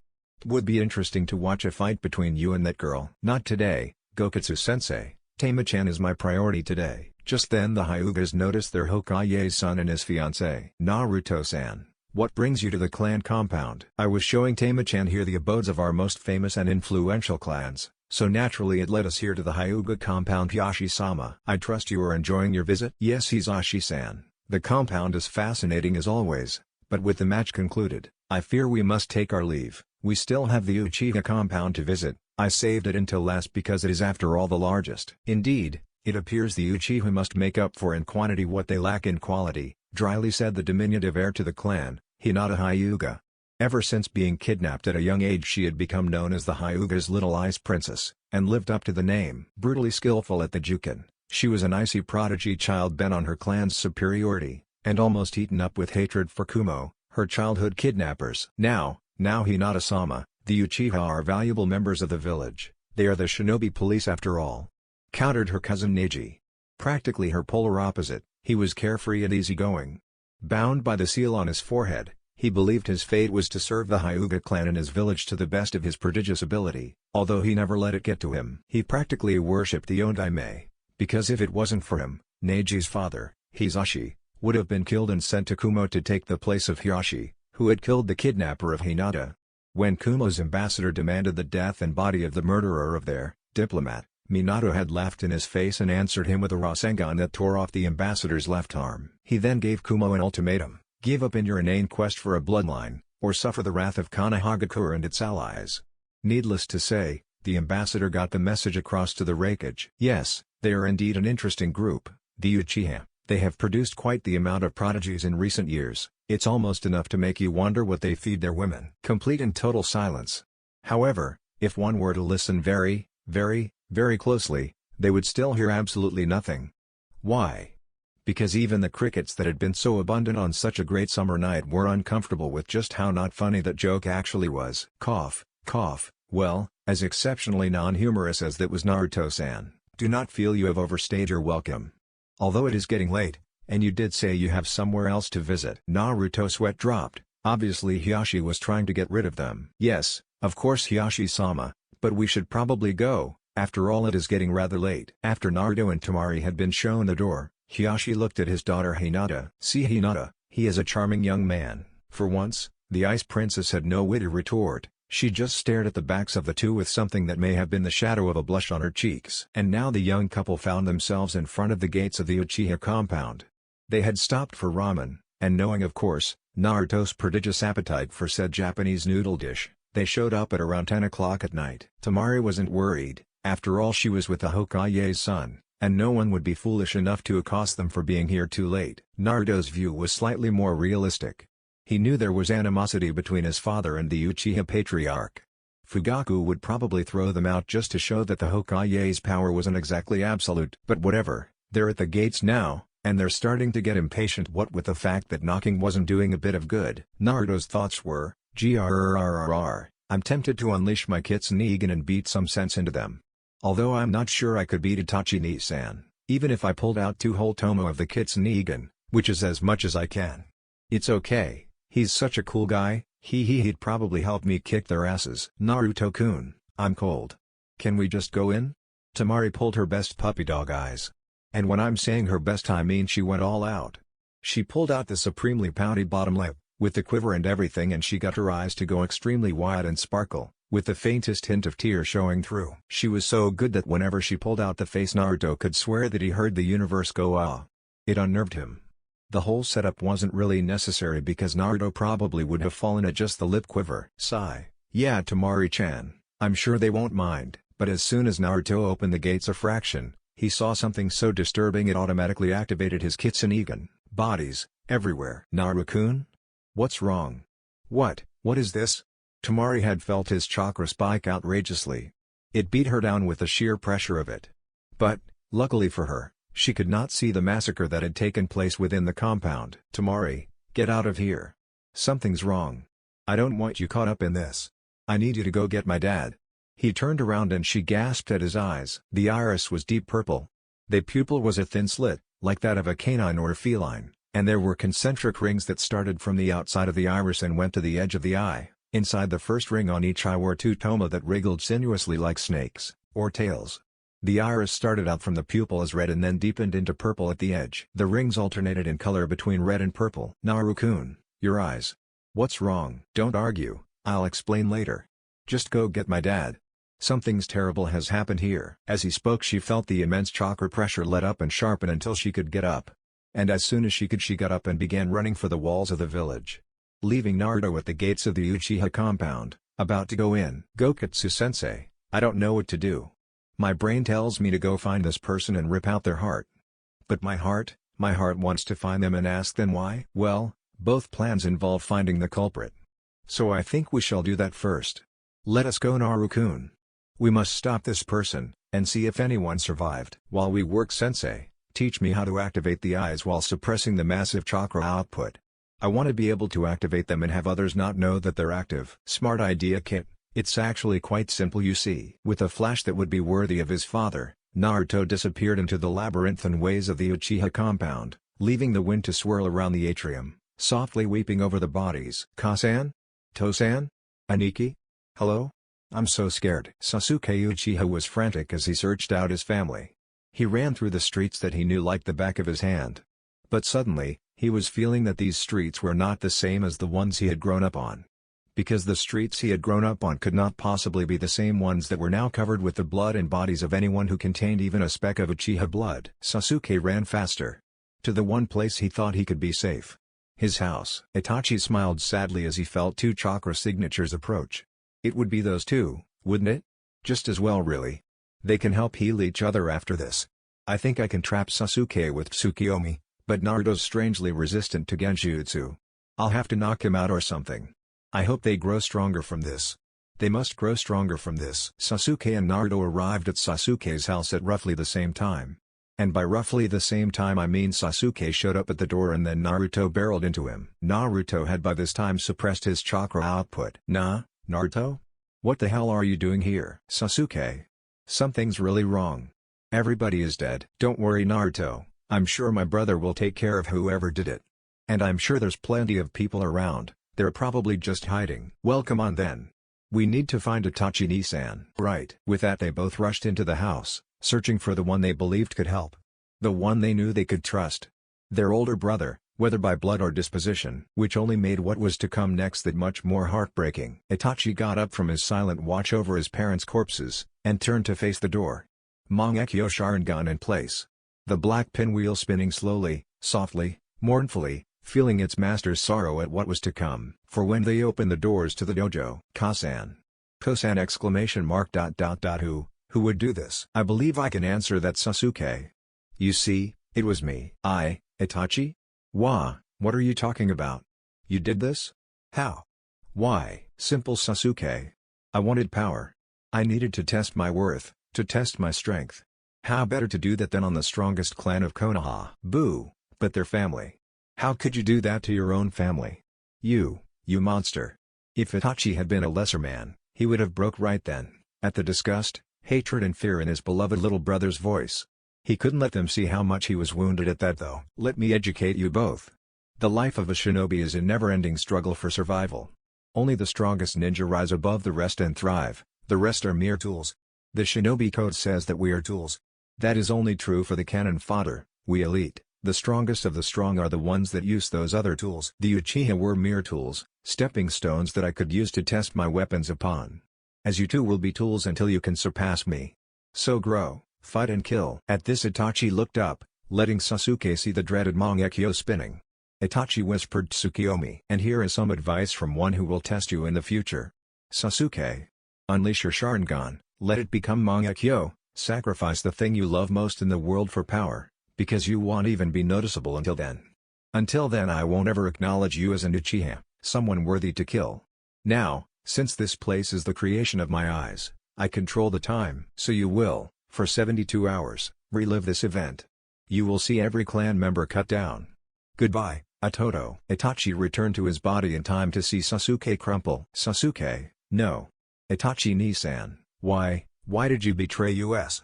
At the end of his little outburst Naruto let his chakra flare once more, lifting his eyes and letting Itachi catch a glimpse of his Kitsune. "Because." And with this he disappeared and reappeared behind Naruto. It was necessary. And with that he smacked Naruto on the back of the head, knocking the poor boy unconscious. Itachi took one last look at the two young people who were his legacy, willing or not. "I am sorry, but for my dream of peace, things like emotion cannot stop me. I wish things could have been different, but this is what's best for the village. Truly you will both surpass me, and maybe your dreams, unlike mine, can have happy endings." And Itachi Uchiha disappeared from Konoha, not to be seen for many years. Just like the incident 3 years ago, the Anbu that arrived on the scene were more than a little surprised at what they saw. 2 7-year-old boys, and a bunch of bodies. To their credit though, they said nothing, just checked the boys' pulses, and then picked them up and disappeared. The wind whistled through the compound, alone. Naruto ducked and then put a chakra-filled claw swipe into his opponent's underbelly. The claw swipe was one of the simplest and most deadly tenets of the Dokuketsuken style of taijutsu. By adding chakra, or yuki in extreme cases, to the tips of each finger, and then projecting it outward, the user forms Uri, and in this case blue, chakra claws. It would have been red had Goketsu's yuki been used. The claws then proceed to rip along the opponent's skin searching for tenketsu, as well as doing some physical damage. Then once inside the opponent's chakra pathways it proceeds to run amok. In basic form it looks like Juken on steroids, but it's so much more. It combines both soft and hard taijutsu, because the claws cause external and internal damage. It also manages to mess up chakra pathways without being able to see them because of the widespread nature of the strikes, which Naruto was thankful for, even though he managed to keep the Kitsune active all the time. Seeing tenketsu was a labor-intensive process, and would be until Naruto gained his 4th domo according to Goketsu. Naruto smirked as he felt his opponent double over and he heard the unmistakable oomph. That is the sound of someone losing their breath and possibly their lunch. Taking advantage of his opponent's momentary distraction he performed a leg sweep, and then used his other hand to push himself into the air. His opponent went down, and he went up only to spin downward with a half-front flip that turned into an axe kick. Naruto grimaced as what would have been a satisfying crunching sound instead turned out to be nothing more than a splash. Shit. Mizubanshine. But when? Just then his opponent's hands popped out of the ground. Doton, Shinjo Zanshu no Jutsu, Earth Release, Inner Decapitation Technique. Grasping Naruto's ankles, he pulled him underground. Satisfied Naruto was no threat, his opponent came above ground, and smirked. "Wow, Naruto, getting soft eh? This is the first time in a while I've beaten you so easily." "Shut up team, this is the first time in a while you've actually beaten me at all." At this Naruto pouted, but then he smiled deviously, "Just kidding, you lost this time too." And with it the golden-haired prodigy child disappeared in a poof of smoke. "Shit. Cage Bunshine. But when?" "Oh, I would guess it about the same time you made that Mizu Bunshine, team." The team turned around as he saw his sparring partner behind him leaning casually against a tree. "Now if you don't mind, I'm gonna finish this little match right now." At that Naruto got serious, settling into his Dokuketsuken stance. Body sideways, left foot towards the enemy, right foot in the same direction as the body. Right arm tucked into his side, left arm straight out. Knees slightly bent. His opponent started sweating nervous bullets. Naruto rarely got serious like that, mostly he slacked off slightly during spars, letting opponents take advantage of slight weaknesses. None of those weaknesses were apparent in his stance now. Still, the team allowed himself hope. When Naruto got serious, Naruto also got overconfident. At the age of 12, Naruto was confident in the knowledge that no one in his age group could beat him. And as much as he hated to admit it, the person fighting him right now agreed with him. But still, he could make a mistake, right? However, That faint hope was crushed when he heard the next words out of his opponent's mouth. Dokukitsuken, Chidokutsume, Poison Fox Fist, 1000 Poison Claws. Oh, shit, someone pissed him off today. And like that, Naruto moved in, his hands covered in transparent chakra claws. He moved impossibly fast, slicing his opponent up. His tenketsu were all invaded by about the 50th swipe, but the team couldn't tell, because Naruto's chakra, besides being slightly poisonous, was also very numbing, both gifts of his tenet. So here he was being ripped to shreds. Wait, he's not causing physical damage. Well, thank God for that, I suppose, even if I lose a kidney from this. So here he was, being ripped to shreds, from the inside. Naruto, stop beating up on Sasuke. What the hell did I tell you about using potentially lethal jutsus on your brother? Oh sure, get here now after he's almost done. Damn Gifu, foster father. At this the tiny firestorm that was Naruto Namikaze stopped tearing at his brother Sasuke, and looked abashed for a second. Hee, sorry dad. Don't apologize to him, damn it. I'm the one who's gonna lose his kidneys, but yeah, just ignore Sasuke. The black-haired Uchiha made a comical sight, what with his clothes half torn off and an angry scowl on his face. Okay, geez Sasuke, when'd you become such a whiner? Sigh. I'm sorry Sasuke. I promise I won't take out my anger on you by using potentially lethal jutsus from now on, okay? At the sincere look on his brother's face, Sasuke cracked a smile of his own. Damn him, but it was too hard to stay mad at the blonde bombshell. Speaking of anger, why you so eaten up, bro? I haven't seen you this focused since Jiraiya-sama left. It's nothing. Naru-kun, you shouldn't lie to your family. We're here for you, son. You just gotta let us in. Naruto laughed at the corny sincerity in his father's voice. He then sighed. It's just, today's the Chunin exam. I don't see what the problem is here, bro. Hell, you could probably take the Chunin exam right now and pass. Passing isn't what I'm worried about. I'm worried about possibly not being Rookie of the Year. Pshaw, son, it's just a title. It doesn't mean anything on the road to greatness. Don't you remember what Gokutsu-sensei said? If you don't become Rookie of the Year, I won't train you anymore? Oh, damn, I do remember that. So what part of the exam is worrying you, son? Well, the written should be pretty damn easy. I mean, it's just a bunch of names and dates and stuff, and my memory's damn near photographic. The ninjutsu I could do in my sleep. Actually, I have done bunshines in my sleep. So that just leaves the taijutsu, bro. I don't know what the hell you're thinking if you think you can lose to anyone in that. Well, I've been thinking, what if they make me fight a girl? I can't fight a girl. I just won't. What if I hurt them? I couldn't live with myself. Minato knew exactly where the stigma in his son's mind came from. It was sad, really. Way back before the Uchiha massacre, almost all the way back to the Suna kidnapping incident, there had been an attempt on Naruto's life by a Nin Kunoichi from Kumo. She had apparently schmoozed the Anbu guards. They were all ex-Team Kakashi Anbu, so they were all perverts, and she got them to drink from a drugged bottle of sake. With the Anbu down, she had apparently had a clear shot at Naruto's life. Minato didn't know what happened that night. He still doesn't. All he knew is that when he got on the scene, he saw his 6-year-old son crying over a woman's corpse, muttering, "Never again. Never again," until Minato took him in his arms and calmed him down.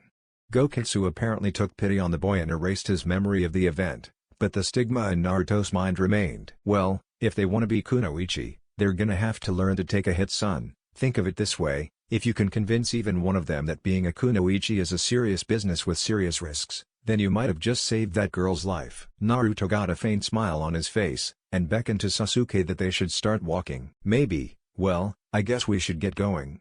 Sasuke, don't want to miss the day that I had Rookie of the Year to my numerous titles, right? Oh yeah, and you can add, second place to yours. Thwack. Idiot, just because you think you got this test in the bag doesn't mean that I'm gonna let you off easy. If you slip even once, I'm gonna be laughing at you from the pedestal. It's not like Itachi's gonna be as easy as this test. That last part was spoken in a whisper, not from Minato's ears. Sasuke and Naruto had sworn a blood pact that they would gain vengeance on their once-beloved older brother, but their father/stepfather was not exactly a fan of blood pacts for vengeance. Minato smiled at his children's antics, not quite as unaware of their vendetta as they thought he was. Sasuke may not be his by blood, but when he read his once best friend's will, it had declared that Minato was to raise Fugaku's children in case of any emergency. Apparently the bond had remained, even after the incident that had broken them apart. And Sasuke certainly benefited from not having to live alone in that empty compound. Minato thought of him as his son, his slightly broody at times, kind of withdrawn, very introverted second son. He was broken from his reverie by a girl shyly emerging from the house. He smiled. "Ah, Yuriko-san, how good of you to show up, but I think I told you to go to the academy, not my house." I had to see him. He's almost exactly what I expected. The Anbu who brought me here would tell me nothing about him, so I had to find out this way. "So, when you look at him, what do you see?" "I see what will one day become the most powerful human I have ever met, even without my father's help. And of course I see my future husband, obviously." "Ah, I see you know about the arrangement already." "Damn, what arrangement?" Yuriko asked, confused. Minato's sweat dropped. "So you didn't know, then why did you say he was your future husband?" "Because I am Yuriko no Naruto, and I always get what I want. See you later, Yondaime-sama." With that said, she jumped onto the roof of his house and headed in the direction of the academy, presumably. Minato had the sort of expression on his face that you normally only see on Holocaust survivors. She didn't know, and she picked him anyway? Where were these crazy women when I was younger? Well, I did have Kushina, and that's all a man could ask. She ruined my life, made my two best friends hate me, and insulted me on a daily basis, but I would never ever give a minute of it up. Naruto couldn't help but get a chill down the back of his spine. "BRR, did it just got cold all of a sudden, Sasuke?" "What are you talking about, Baka? Maybe someone just walked over your grave." "No, it's not that, it's this sense of impending doom. I haven't felt anything like it in years." "Well, you're probably just being too sensitive." "Are you calling me a pussy team?" "What? No, I was just saying you're being too sensitive." "Alright, that's it. Let's go team." "Goddamn hyperactive blondes," thought Sasuke right before Naruto tackled him, propelling him quite a ways backward. Ino Yamanaka sneezed. "Ha. I bet Sasuke-kun or Naruto-kun was talking about me. Take that forehead, girl." "Stupid Ino pig, it was probably your mother saying that you should just give up in your quest for their love or something." "Oh, it's on forehead." Kiba then threw in his unsolicited advice: "Catfight." "Troublesome. Too damn troublesome." The squabbling brotherly duo fought all the way to the academy. Just as they were about to bust down the door, Naruto stopped his fist inches away from Sasuke's face. Sasuke had both hands around the hand Naruto currently had on his throat. "Baka Sasuke, we can't go in there like this. We have an appearance to maintain, plus it's our last day of school, so we have to go out with a bang, right?" "What do you mean I'm a baka? It's your fault that we fought all the way here, Baka." "Are you really starting this again? 'Cause if you are, I'm gonna kick your ass." "What do you mean I'm starting this again? You started it last time. You always start it." Just as Naruto was about to slug Sasuke again, he stopped. "Oh no, you're not baiting me this time, Sasuke. We have to go in looking like the couple of badasses we are." By this time Sasuke was in near apoplectic fury. "Baiting you? I'll show you baiting." He calmed down, one of has to be mature at least. And then he smirked. "So, dynamic entry number 5? Naruto grinned foxily. "Oh, yeah." This year's shinobi graduating class was trying their best not to burst into uproarious laughter. They had been sitting quietly, chatting and waiting for their sensei until the sounds of squabbling and full-scale fighting could be heard. Just as they were getting ready to watch the fight burst through the door, or if it was an especially memorable occasion, through the oft-repaired wall, it stopped. Then if you were especially hearing sensitive, you could hear some furious whispers. Then those two stopped. Suddenly the door burst open and smoke rolled in. Out from the smoke came two figures, two fairly badass figures. Sasuke came in first, as he had lost. He was wearing a red headband, a white shirt and black ninja pants. On the back of his billowing long-sleeved white shirt he wore the Uchiha symbol, but if you looked closely, you could tell that on the red part of the fan you could see the Namikaze family motif. At first glance it was a circle, half white, and half blue surrounding a Konoha leaf, but if one looked closely, they could see that the white half was a tornado, and the blue half was a waterspout. At the top of the circle you could see the faint outlines of a dragon eating its own tail. But what was most interesting was that his eyes were red, with spinning black tomo in them, 2 in each. Behind him came Naruto. He too wore a red headband, but there the similarities ended. He wore steel-toed combat boots, and form-fitting black ninja pants, perfect for taijutsu. He wore a mesh tank top and an unzipped red and black hooded sweatshirt with the same Namikaze clan motif on the back. But the most remarkable feature about him was his mask. It was made of a white form-fitting material, and covered his face from his nose downward until it reached the collar of his mesh shirt. Where the mask didn't cover, he had a pair of aviator sunglasses to hide his kitsune. The two came out of the smoke, were about to pose in their customary bad boy positions that would make all the girls in the classroom swoon, when they got bowled over from behind. Their assailant didn't even stop, just kept walking over them. The figure was holding its hands over its face and coughing, apparently from the smoke bomb that was just detonated. "Hey! Sasuke!" "My head." "Naruto!" "No. Naruto-kun. Sasuke-kun. You bitch. Assorted fan club members. And yes, it was indeed a girl who had walked over them, blinded by the smoke and coughing to boot. She walked over the two strongest members of the graduating class. Naruto was about to get up and verbally beat the shit out of her when he got a much better idea. Well, as long as you're standing over me, can't you at least wear a skirt? Next thing he knew, he heard a shriek of rage and was being lifted up to see the girl face to face. Her hair was a stunning color. It was like gleaming gold except for 3 crimson streaks, and it hung in cascading waves down her back, stopping at her waist. She was a fairly delicate frame, which Naruto's keen eyes could tell hid some surprising amount of power. Her heart-shaped face, high cheekbones and furious deep purple eyes made her look fairly exotic, and she completed the look by the ensemble she was wearing. She was wearing baggy camouflage cargo pants held in place by a whip-thin length of chain, a low-cut black tank top that showed off ample cleavage for a 12-year-old body, and fingerless gloves. All in all, she was a knockout, plain and simple. I'd let her walk on me any day. Wait, what the fuck did I just think? Oh god. Snap out of it, moron, you have a fiancé. Naruto's thoughts had betrayed him yet again. However, his tongue was as sharp as ever. He noticed the girl was giving him a once-over as well. Like what you see? 'Cause I sure do. His face promptly became best friends with the back wall of the classroom. Cough, cough, oh, hello class. I'm the new girl. At her bubbly little speech, the entire class had but one thought running through their minds. Oh shit. Another schizophrenic peppy blonde, as if Ino and Naruto weren't bad enough. After that, the two genders deviated in their thoughts, however. The girls immediately got jealous and the boys immediately started stripping her with their eyes. Except for 3 people. And a fox, who was smirking from behind his prison walls. Naruto, whose brain had finally recovered from his mouth's hijacking, was thinking, her chakra signature, it's astounding, she's almost as strong as me, well, in terms of overall capacity. But something seems off about it. Now previously mentioned fox was cackling. Shikamaru, who thought ogling women would be too troublesome, thought, why would she show up today of all days? It's the graduation exam today. There is more to this than meets the eye. And Shino. Well, no one knows exactly what Shino was thinking. However, the sensei's appearance discouraged all thoughts of those kinds. Well, not so much the appearance of the man, but rather the horrific demonic head jutsu that he used, combined with killer intent that would make an onbu proud. He then proceeded to lecture the class as to why smoke bombs indoors were a bad idea. The class just groaned and got into their regular seats. Naruto was sitting next to his brother Sasuke. On the other side of both boys were fangirls. Today Ino was sitting on Naruto's right, and Sakura was sitting on Sasuke's left. It doesn't really matter to the story though, because they were doing a super job at ignoring the two nattering wannabe kunoichi. After all, Naruto got to use his engagement as a surefire excuse to get the fangirls away. And Sasuke, well, he was attracted to strong women, and no one in that class fit the bill. But I digress. It was only after Naruto discreetly coughed and pointed that Iruka finally noticed the new girl. "Who are you?"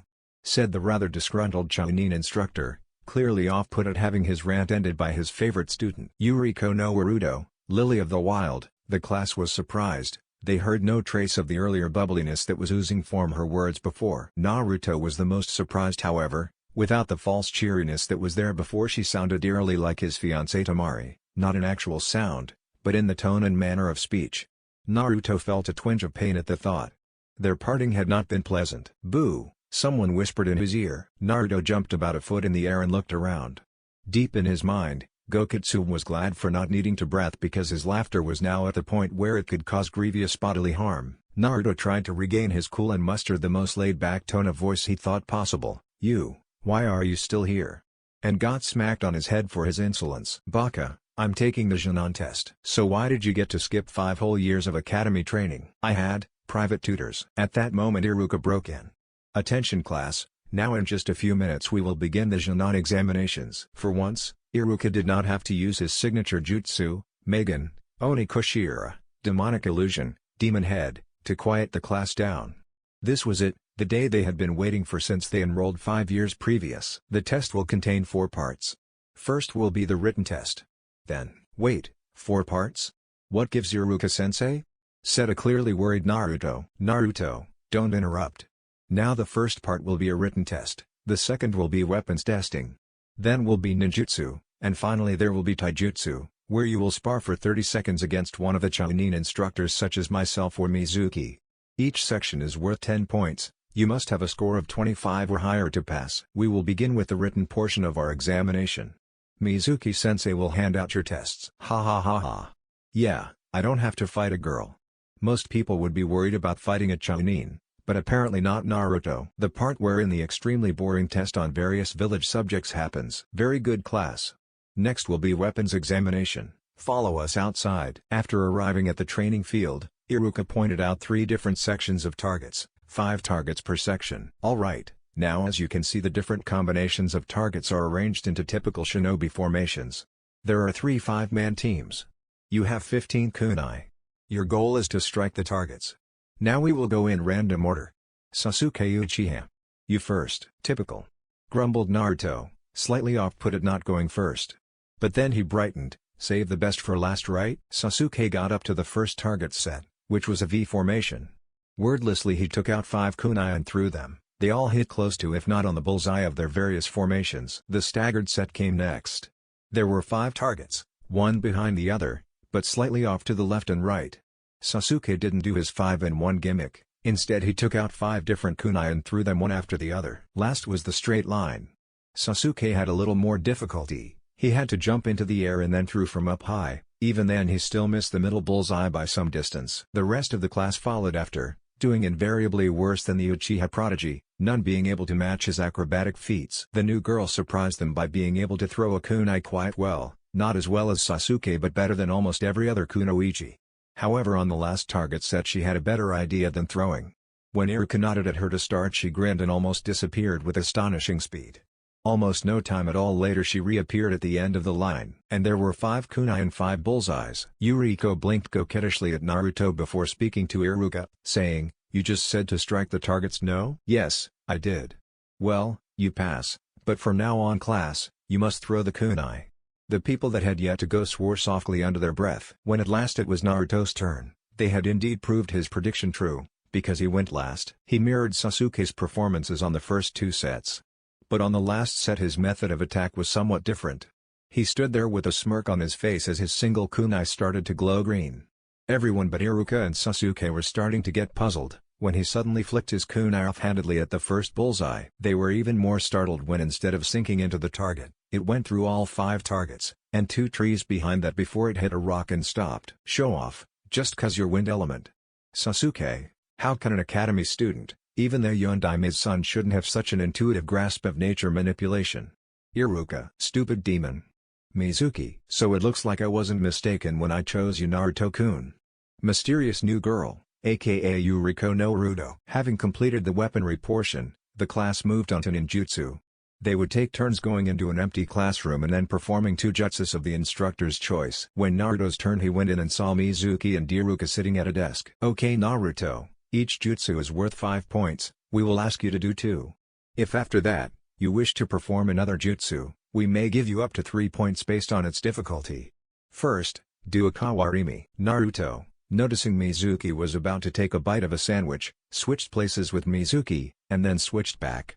Mizuki didn't even notice. Holding back a chuckle, "Now a bunshine if you please." Naruto responded cheekily, "What kind?" "What kinds of bunshines can you do?" "Tsuchi, Mizu, gauge, and regular." "Tsuchi, gauge and regular, as there isn't a reliable source of water around to make a Mizu bunshine from," said Mizuki skeptically, talking over Iruka who was about to say that regular would be fine. Naruto nodded and wordlessly created 3 bunshines. He then smacked the cage bunshine, dispelling it, created a small breeze to disrupt the bunshine, and then chalked the Tsuchi bunshine into oblivion with one of his father's many raiden jutsus. The Chiyunins were stunned to say the least. "Very good Naruto, we shall give you the bonus points for cage bunshines and Tsuchi bunshines. You may go." Naruto bowed and went out. As he came out of the room he flashed a smirk, created a cage bunshine and then proceeded to hold up 13 fingers.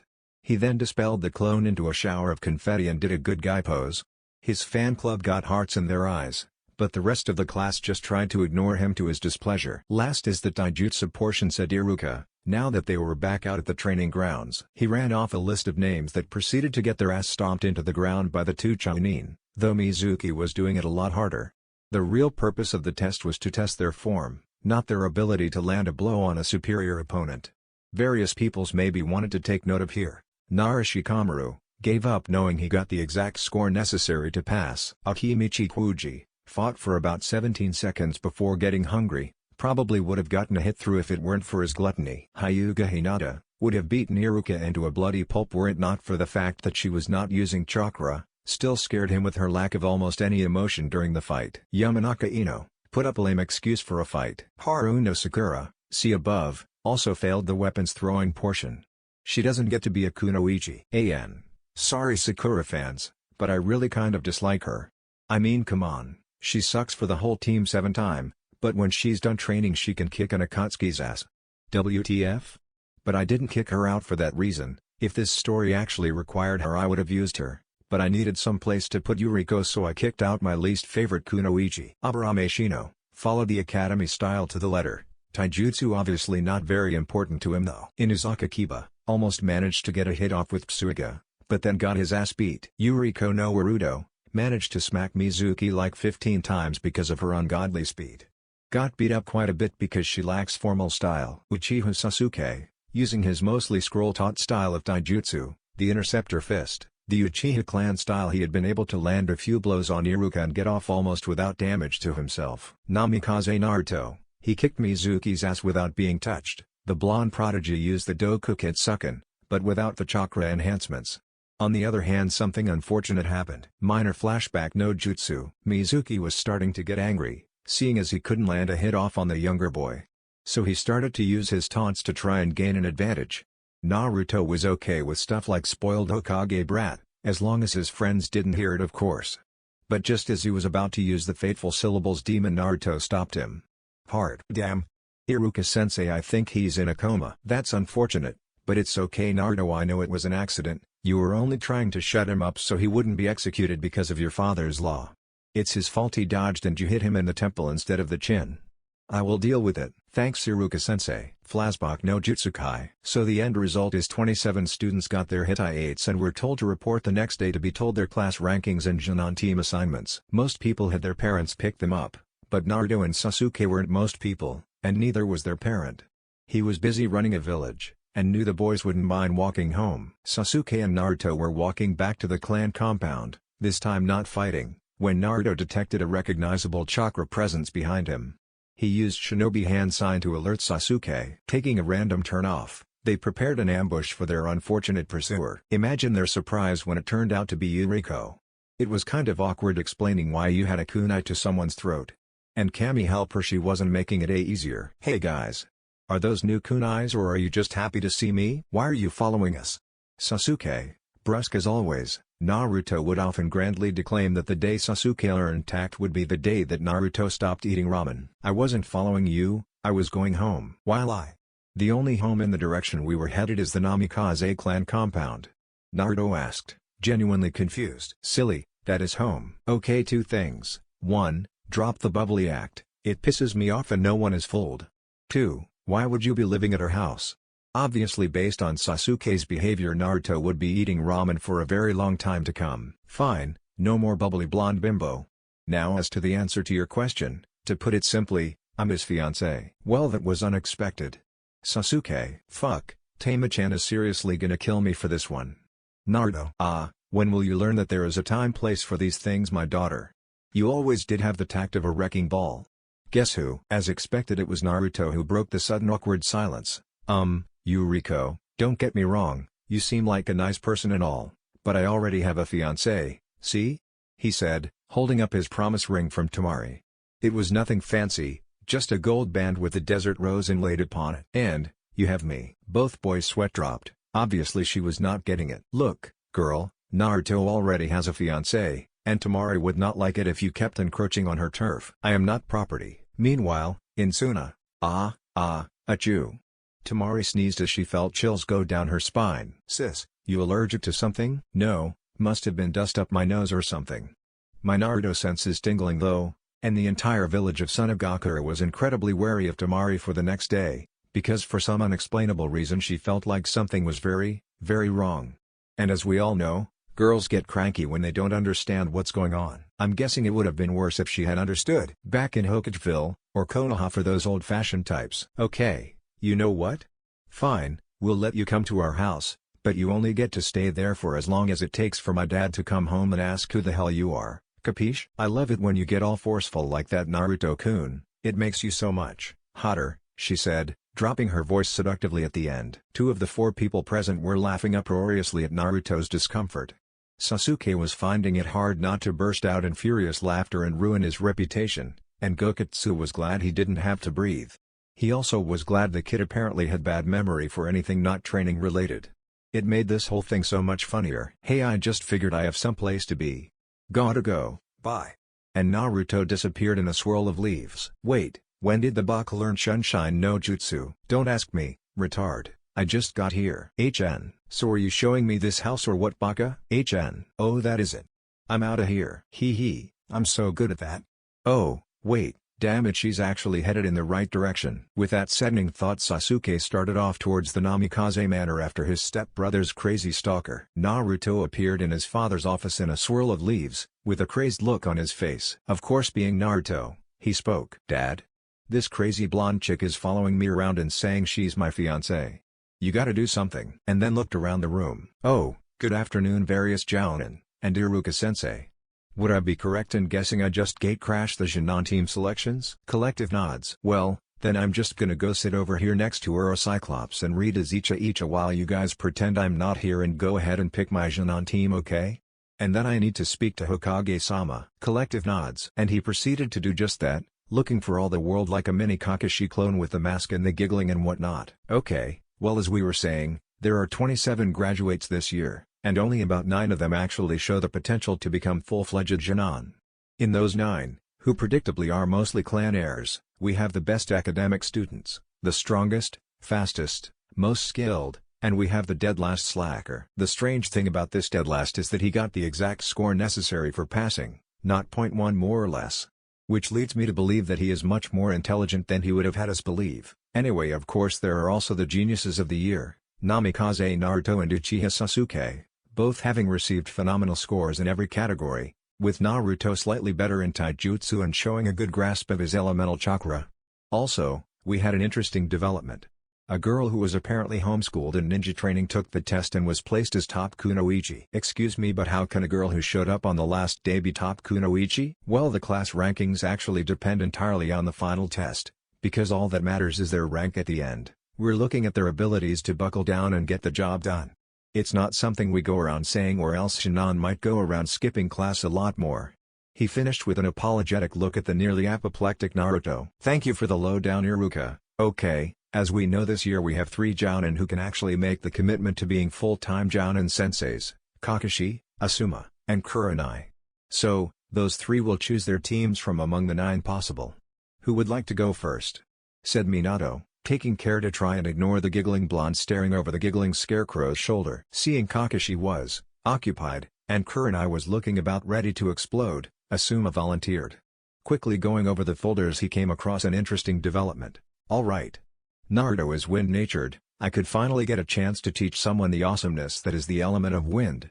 So since he is the rookie of the year, I need to take the dead last, so the Nara is a given. Well, knowing the Nara clan, the academy records probably mean nothing. Alright, so top kunoichi is Yuriko no Naruto? Well, I don't recognize the name, but her test scores are quite high, and she is said to possess high Chunin level speed, so that'll round out the team. Even if I were to take the Nara's grades at face value, his family jutsu would make this the perfect team for. Looking up at the Hokage, he made the formal speech. I, Sarutobi Asuma, elite Jounin of Konohagakure and former member of the 12 Guardians, would recommend that a Jinan team composed of Namikaze Naruto, Yuriko no Naruto and Nara Shikamaru be placed under my tutelage, Hokage-sama. The room went quiet as both of the gigglers looked up, surprise evident in what you could see of their faces. It wasn't much, but Naruto's face was slightly more expressive, being that he had 2 visible eyes with which to portray his shock and then horror as he realized that his crazy stalker was put on his team. Still keeping in the formality of the situation, the Yondaime responded in kind. I, Namikaze Minato, Yondaime Hokage and the Konoha no Kyosenko, require the reasoning behind your team choices so as to ascertain if it is best for the future of Konoha. It is my belief that we could make one of the first heavy combat, interdiction and execution squads to be seen in years. Naruto is said to possess some high area effect jutsus and high Jounin chakra, and the other 2 are suited for interdiction. So the girl corrals them, the Nara holds them and Naruto finishes them. He spoke bluntly, his voice bereft of the formality that had taken its scant minutes ago. The reasoning is sound. Any objections? This last comment was mostly directed at Kakashi. He had wanted to train his adopted younger brother/nephew, but it was also a council requirement that he train Sasuke. And since you can't place the two highest-ranking class members on the same team, he got knocked out of the running to train the Namikaze heir. Well, officially anyway, he had been teaching him since before he could walk in reality. No? Really? Okay, it's settled then. Asuma's request, granted. Asuma just nodded, presenting a cool and collected appearance, but on the inside he was screaming in joy. He got a team that was sure to be legendary. Kakashi went next. I'll take the Yamanaka, the Inuzaka and, oh yeah, I guess I'll take the Uchiha too. Yeah? Why? Well, they seem like good kids. Good enough for me. Any objections? No? Alright, request approved. Naruto face faulted. He was pretty sure that even given their almost familial bond, that was a little informal. Kurenai took them back to the formality that was apparent before. Yuhi Kurenai, Jounin of Konohagakure, would recommend that a team composed of Akimichi Kuji, Hyuga Hinata and Aburame Shino be placed under my tutelage. Reasoning? Minato said, clearly bored with formalities. I wanted to make a tracking squad, using Hinata, Shino, and Kiba, but then I realized that if they were caught they would have had no one with any serious heavy combat skills, hence where Kuji comes in. His familial jutsus could come in handy in a pinch. Objections? No? Okay, good, we have our 3 Jinon teams, make up the rest however you want and then put Chayunins as their sensais. Tell them to make the tests hard. Dismissed. Everyone saluted and left, except for Kakashi and Naruto. Minato waited for everyone to leave before casting a silencing jutsu. That done, he sat behind his desk and wryly said, "So, I take it Yuriko wasted no time." "What? You know this bitch? And did Asuma-sensei really just put me on a team with her? Ooh, he's gonna be so dead when I see him again." "Naruto, don't threaten your sensei and don't call your fiancée a bitch." "Sensei, pardon me, but isn't Naruto engaged to the Kazekage's daughter, Temari?" "Well, yes. But obviously Naruto has forgotten a certain demon lord's demands." At just that moment, Gokitsu chose to let his host find the memory that the fox demon had been hiding all day. Flashback no jutsu. The fox smiled. The boy and his father were drooling from information overload. One last thing to push him over the edge, he thought, as well, I'm expecting lots of children in the future because, remember, you're engaged to my daughter as the new demon lord. Naruto passed out, as well as one can in one's own mind anyway, leading to him waking up. Flashback no jutsu. Kai. Wait a second. Who exactly is Yuriko no Naruto, Tosan?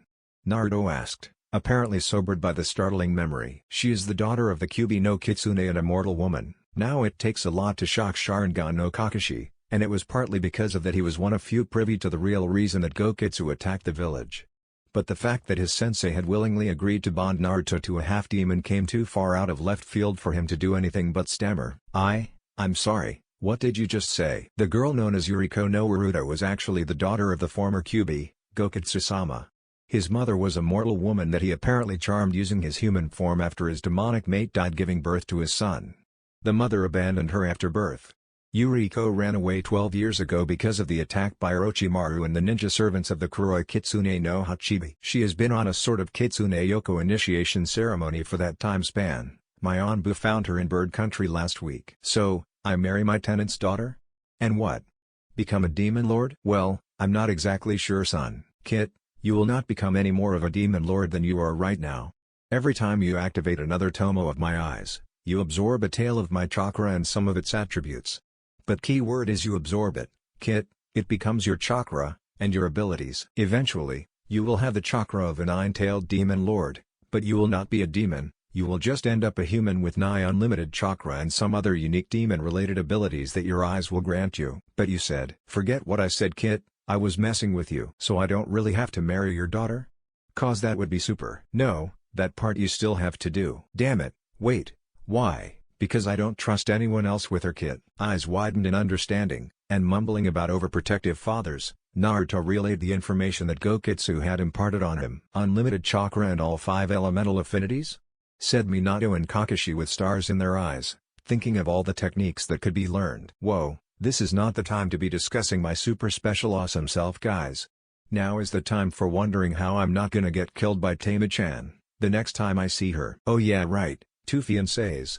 That's not good," said Minato hesitantly. "I know if Kushina had found out I had another fiancé, She would have first killed them, and then killed me. Gulp. Why, yeah? Oh yeah, women hate being cheated on. At this, Naruto's face turned bright red and steam started coming out of his ears. I am not cheating on Temari. This was your idea. You idiot, there isn't even a plausible excuse as to why she would possibly be my fiancé.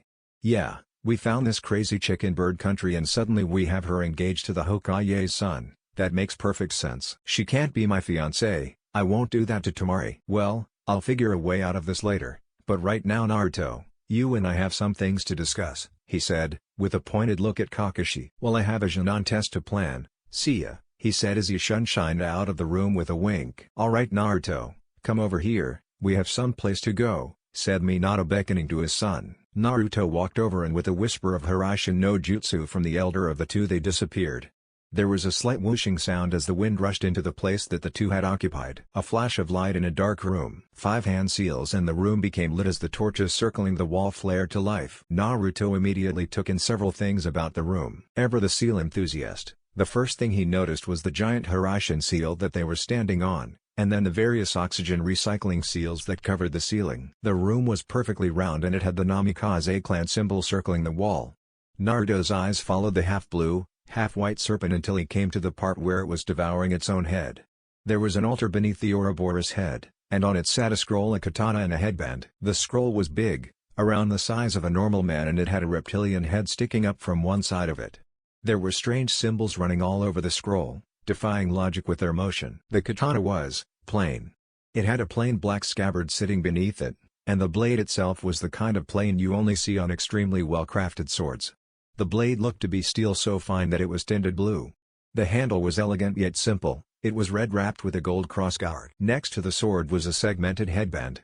The front was a rounded square with the kanji for energy on it, and then it separated into segments that then curled off at about where the ears would be. Minato silently beckoned to Naruto and walked over to the altar. These are the Namikaze family heirlooms, Naruto, the dragon sword, which was carved from the fang of the boss dragon and has been in our family since we founded the dragon summoning contract, which is the scroll you see over there. Naruto interrupted, but Otosan, if there is a familial dragon summon contract, why is it I have never seen you summon a dragon? Minato put an arm on the back of his head and blushed in embarrassment. Well, you see, it's a funny story really, that I really wish I didn't have to go into detail about it this time because of its horrifyingly embarrassing subject matter.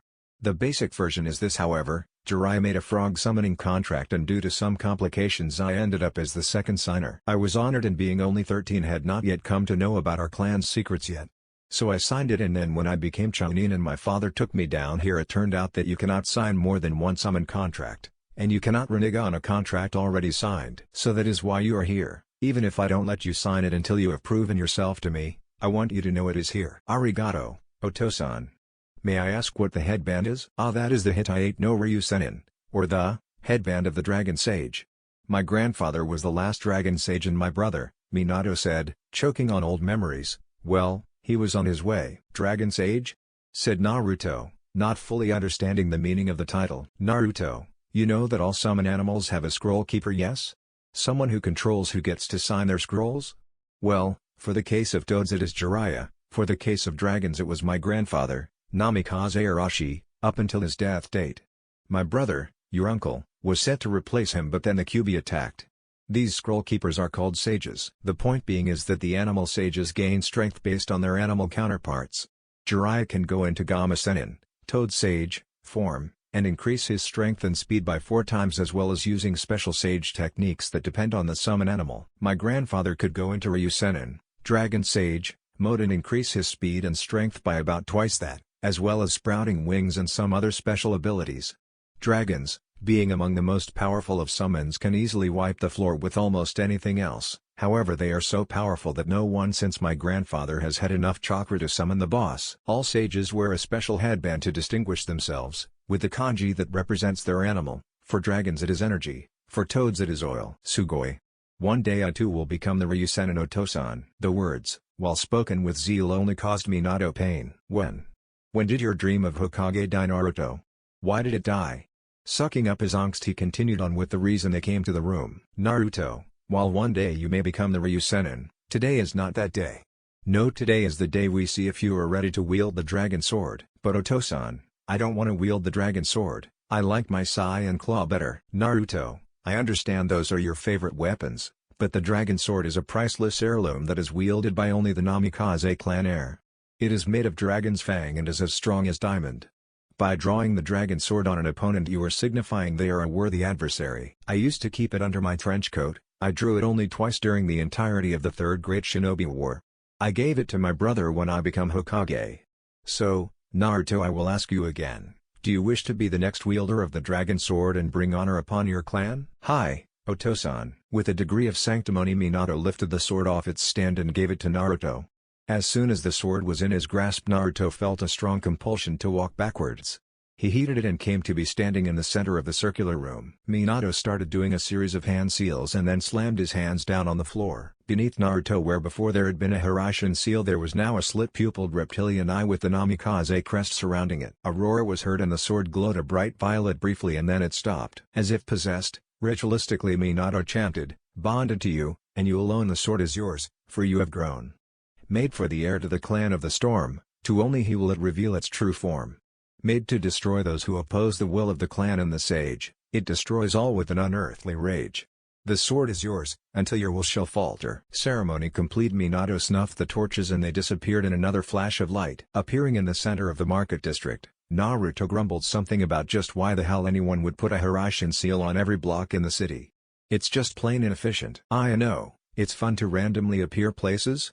Keeps people on their toes. Abuse of power, that's what it is, plain abuse of power. The bickering duo eventually found themselves in front of a tiny shop with traditional Japanese sliding doors. They walked into the sound of reedy old voice saying, "Well, hello young Hokage and son, what can I do for you today?" "Muramasa Dono, how are you this fine day?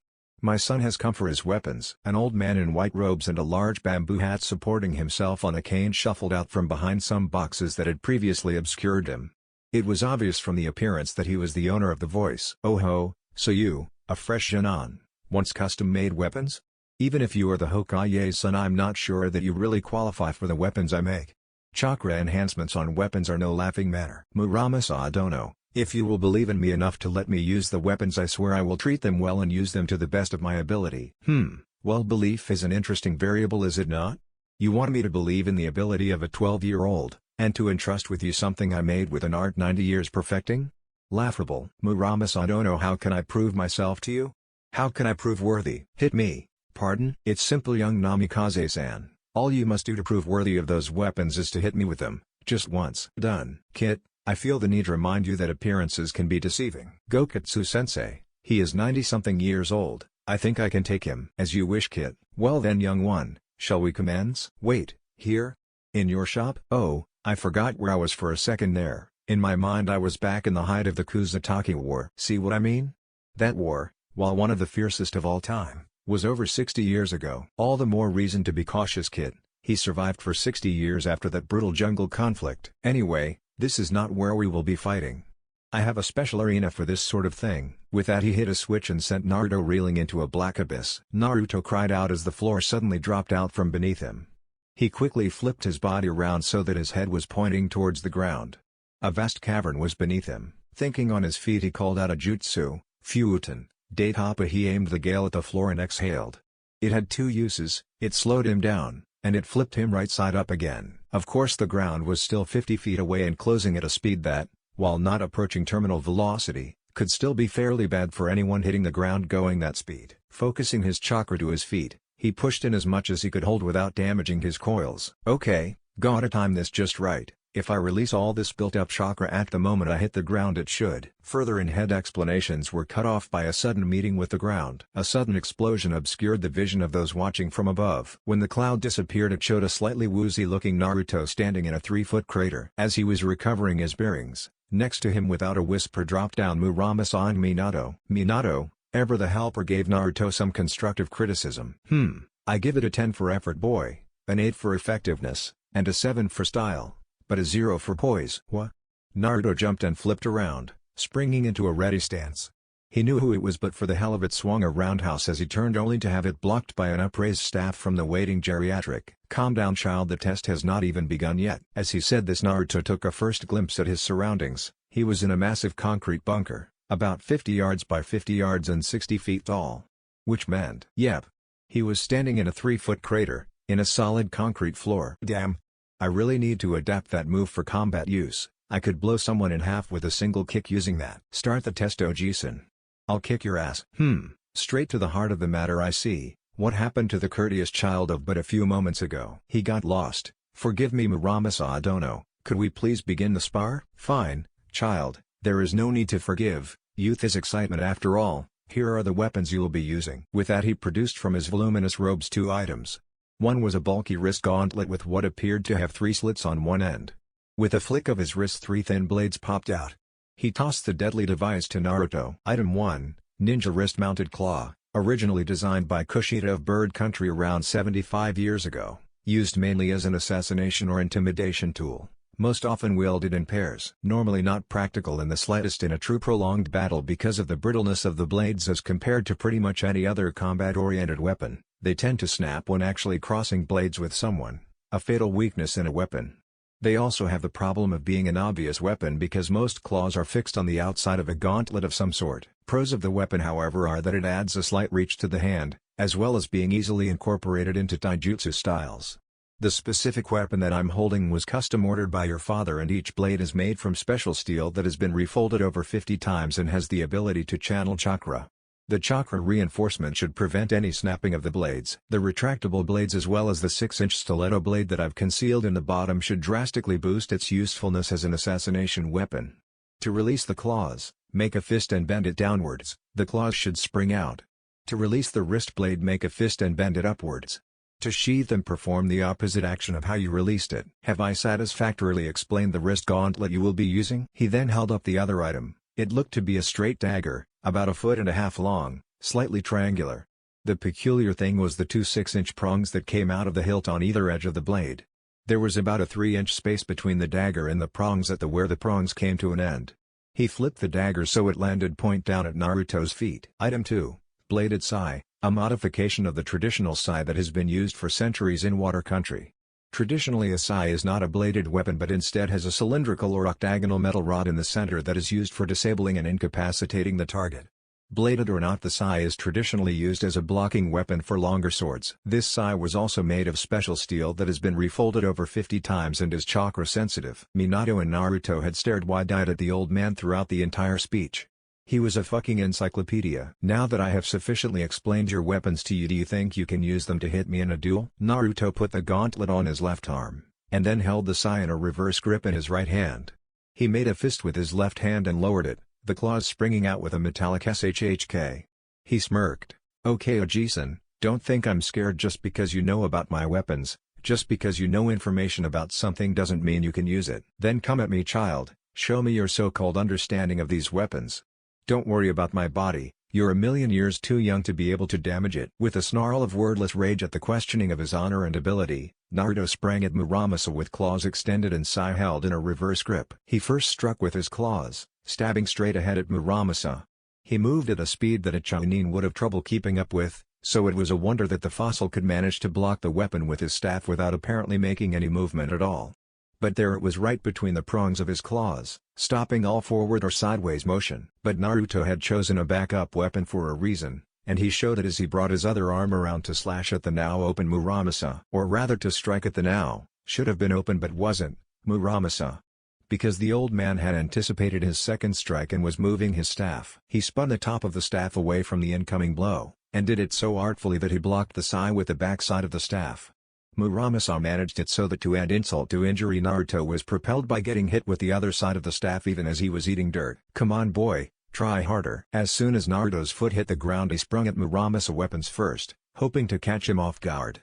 The old weaponsmith was facing the opposite direction when suddenly Naruto got belted across the middle with a staff. What the?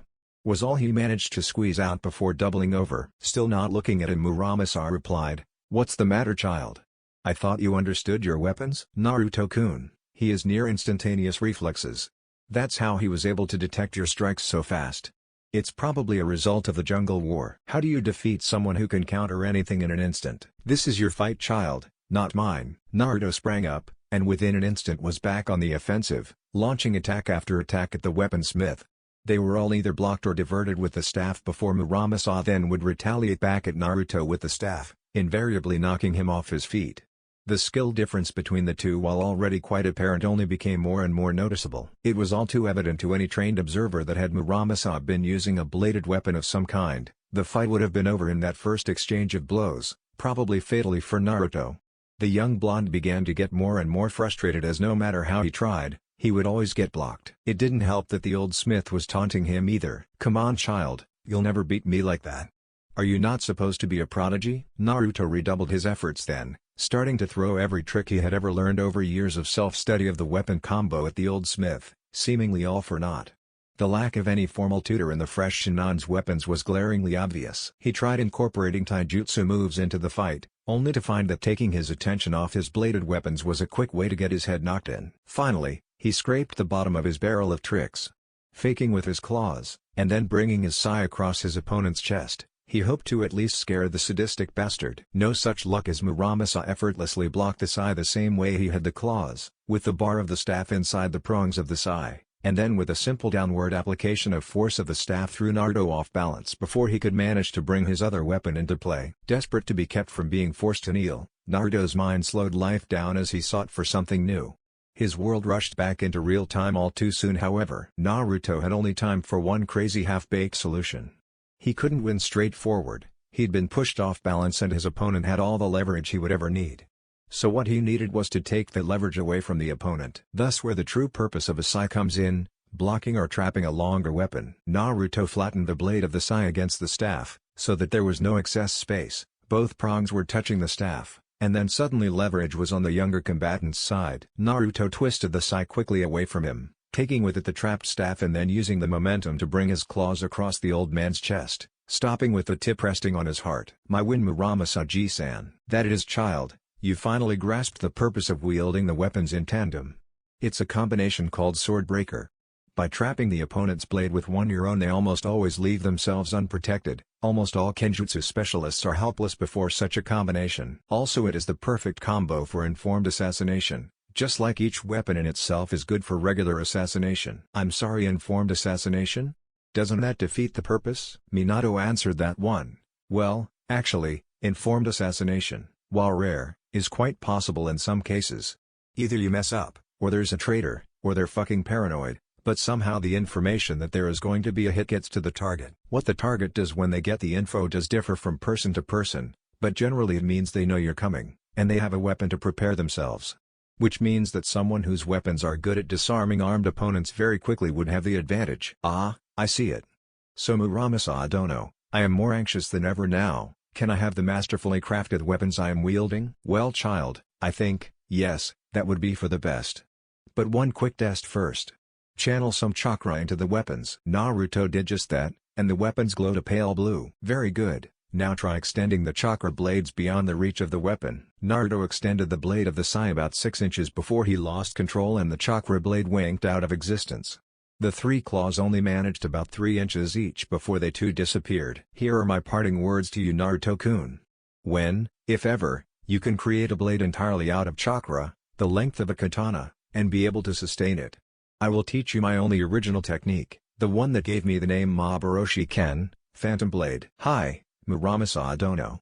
Arigatou gozaimasu for the weapons, I will cherish them and use them honorably." With that the father and son disappeared in a flash of golden light, seemingly swallowed up by the flash and thunderclap of inrushing air. "Ah shit, I forgot the ladder again." The wind chuckled and burbled its way through the silent bunker as the creator disappeared in a swirl of leaves. So it was with the dragon sword hung over his back, the sai thrust into the sash around his waist, the claw gauntlet still firmly attached to the left wrist and his brand new leaf hitate on his forehead that Namikaze Naruto went to confront the greatest enemies his young body had ever faced. Hormones and a smoking hot teenage girl. He peeked his head through the front door of his house as Minato stood in a nearby tree laughing his ass off. "Sasuke? Hello? Did you get rid of her yet?" He sighed in relief when he didn't hear a reply, only to cringe as he heard a feminine voice gush. "Naruto." "Shit," uttered Naruto as he heard all the telltale signs of an excitable blonde running down the stairs. Naruto's back. 3, 2, 1, glomp. "Yuriko-san." Naruto whined, "Get off me.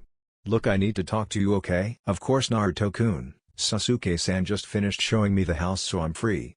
And don't call me Yuriko-san. To you it is Yuriko-hime or Yuriko-chan.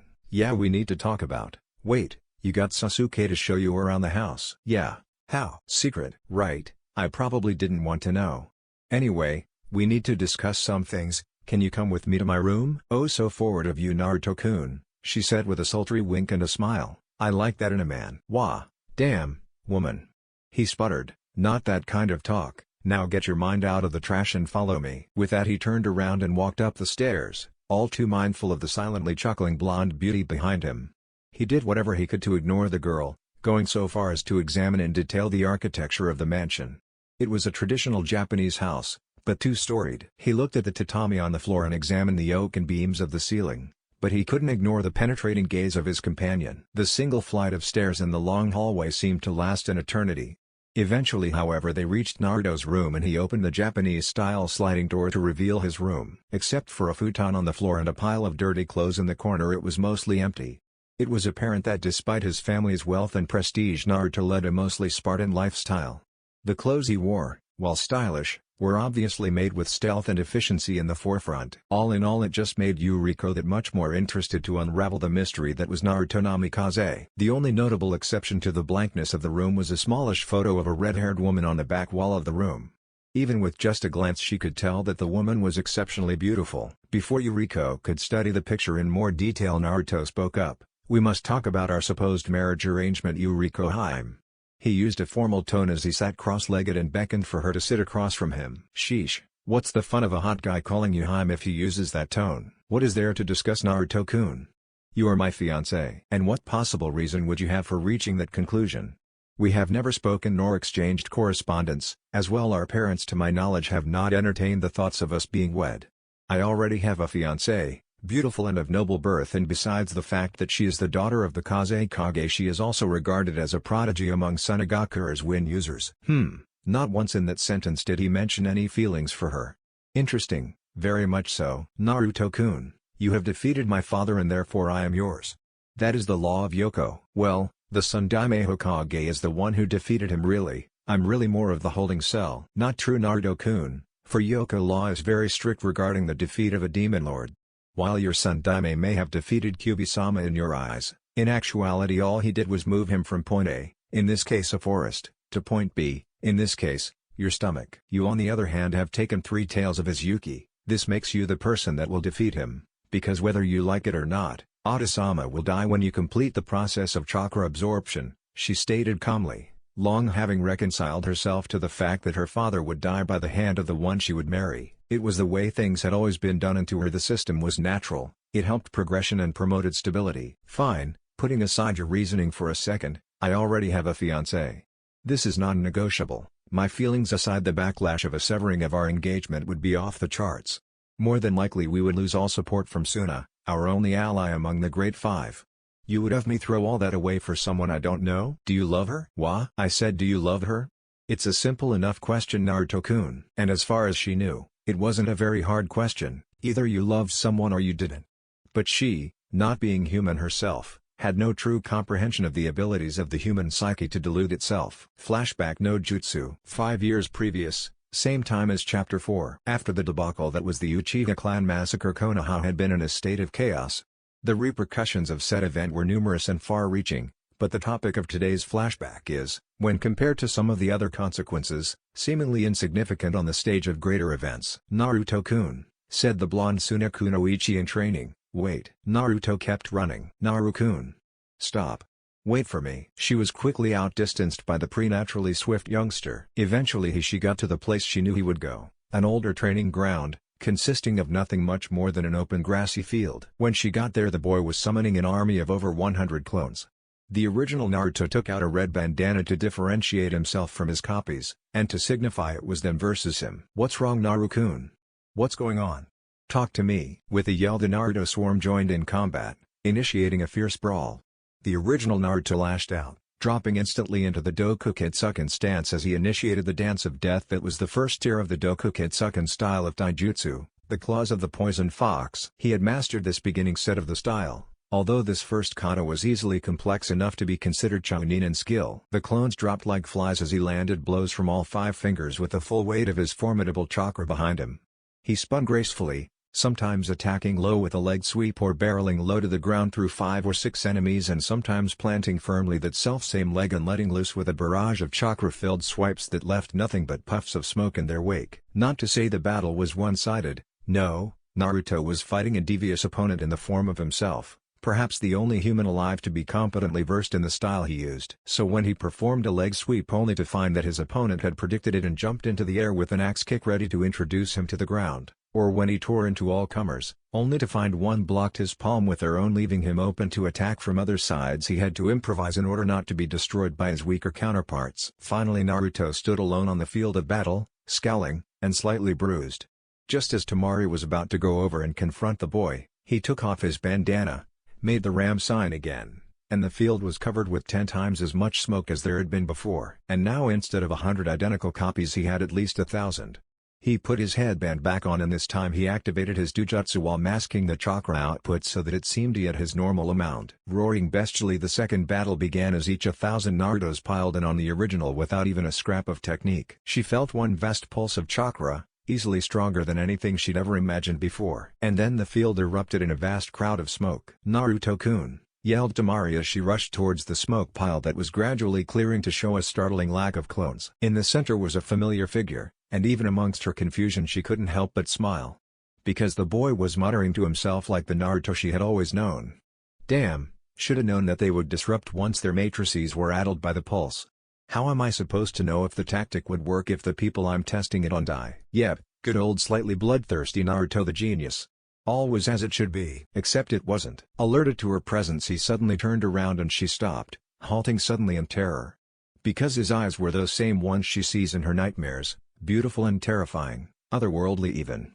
The iris was deep purple. The pupil was a thin slit, like that of a canine or a feline, and there were concentric rings that started from the outside of the iris and went to the edge of the eye. Inside the first ring on each eye were 2 toma that wriggled sinuously like snakes, or tails. The iris started out from the pupil as red and then deepened into purple at the edge. The rings alternated in color between red and purple. And at her gasp, Naruto forgot to mask his chakra, and it rushed out of him full force. Human chakra admittedly, but so much, so strong that it forced her to her knees. Those eyes. Naruto-kun. He deactivated them and the crushing chakra dissipated. "What are you doing here, Temari?"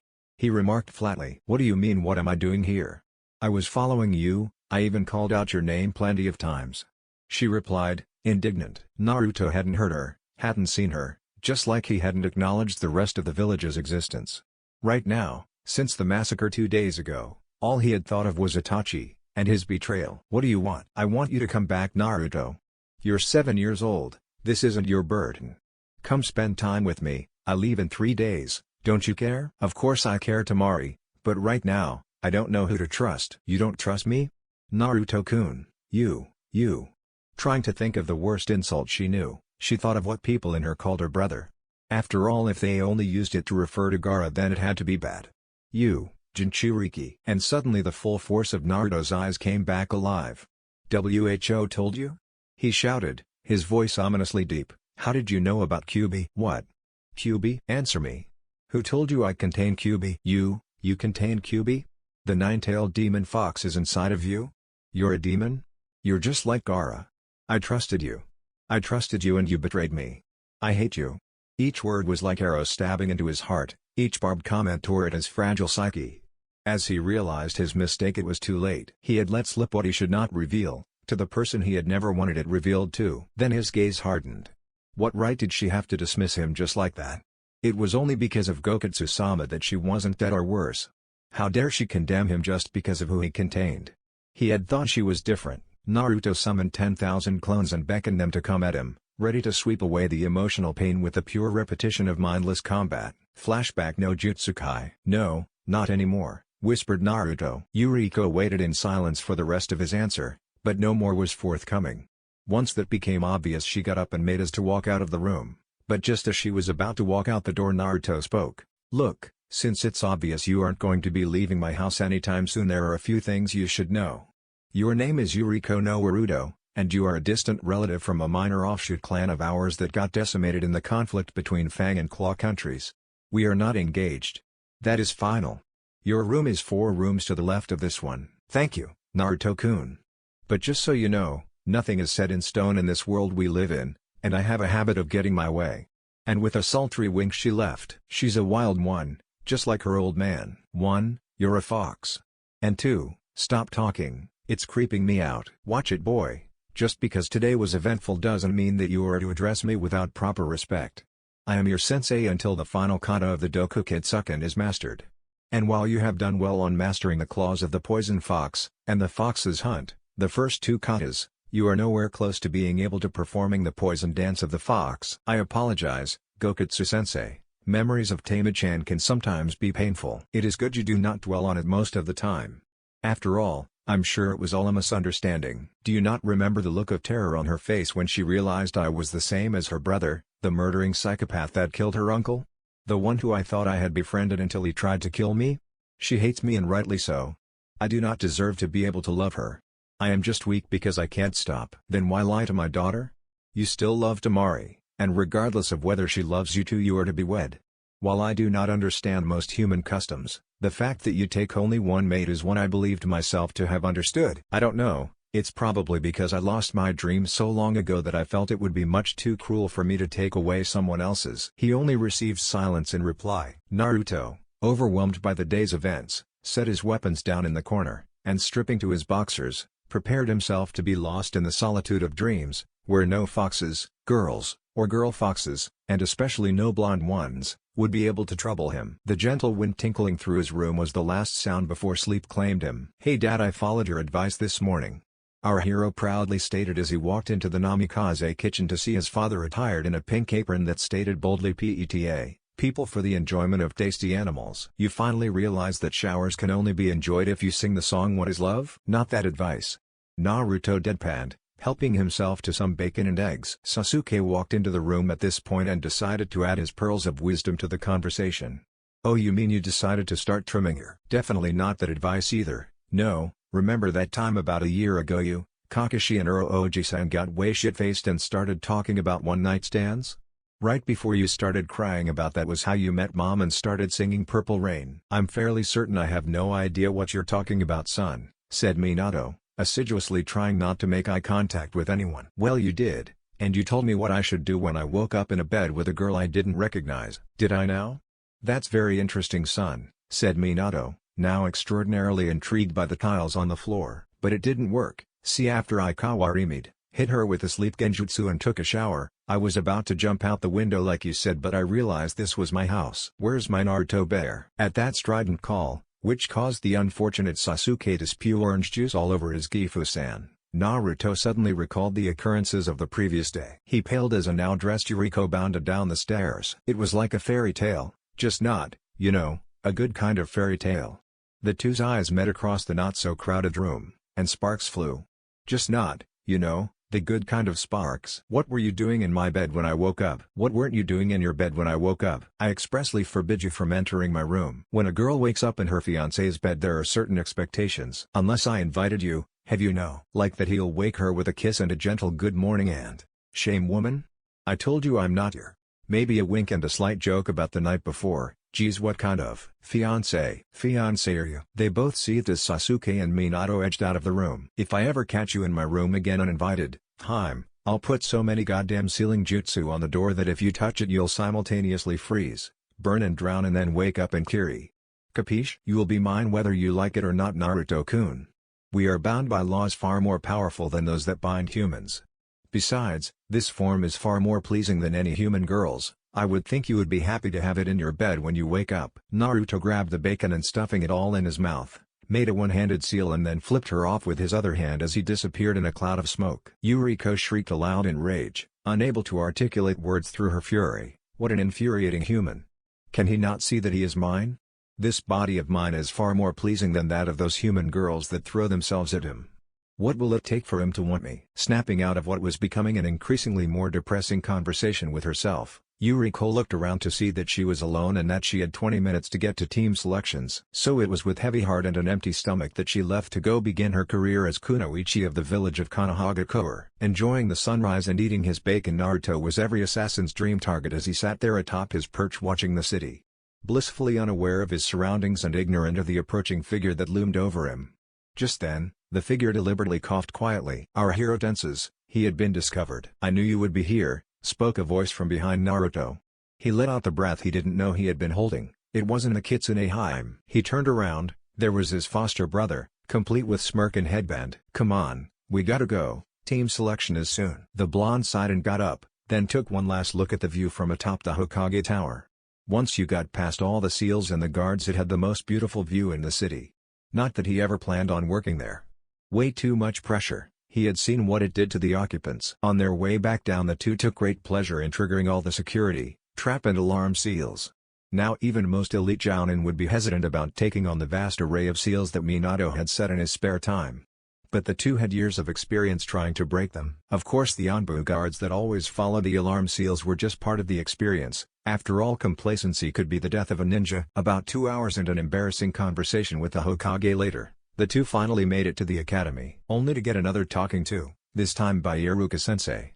It turned out they had missed team selection, and while Naruto's team had already left, Sasuke's team was still waiting for their sensei apparently. When he heard that, the dark-haired ninja let out a groan. Only one ninja in all of Konoha could possibly be that late. The two parted ways, the blonde to go hunt his team down and the other to go wait for his sensei, who he had a sneaking suspicion might make them wait a little longer. From the sounds of the piercing Sasuke-kun, by an ecstatic Yamanaka Ino, and the sleepy Yo from a much less excited Inuzaka Kiba, Naruto knew his foster brother was in good hands. He, on the other hand, barely knew his sensei, and he had a deadbeat slacker and a crazy stalker girl on his team. Things couldn't really get much worse than that. But the gods, fickle though they are, have one golden rule that they always follow. Things can always get worse. Naruto tracked Asuma down at Mutashi's barbecue about 30 minutes later. After scouring the whole town, he finally was able to find the bearded man and his team. As he walked into the private booth in the back that the blushing waitress directed him to, he was just in time to hear, and that's why Kakashi-san wears a mask, as both Yuriko and the third teammate Nara Shikamaru stared in awe, with blushes on their faces and blood dripping from their noses, with their mouths wide open in shock. "Oh goddammit. Now I'll never know," said Naruto by way of making his presence known. On the other hand, the reactions of his teammates and the knowledge that he had predicted them almost to the T made Naruto very happy. Shikamaru merely sighed and muttered, "Troublesome." Yuriko jumped up and looked like she couldn't decide whether to hug him or slap him. Asuma, on the other hand, was a wild card. Naruto had very little contact with the bearded chain-smoking head of the Sarutobi clan, but most normal people would be angry that anyone, even a prodigy, would show up late to what could arguably be called the most important day of his life to date. So it unnerved him to see him smile broadly and say, "Naruto, so good of you to join us. Better late than never, I always say. Sit down, have some barbecue and tell us some about yourself. Likes, dislikes, hobbies, love interests and goals for the future. Appease our curiosity." Naruto was aghast in horror. The man's eyes were twinkling.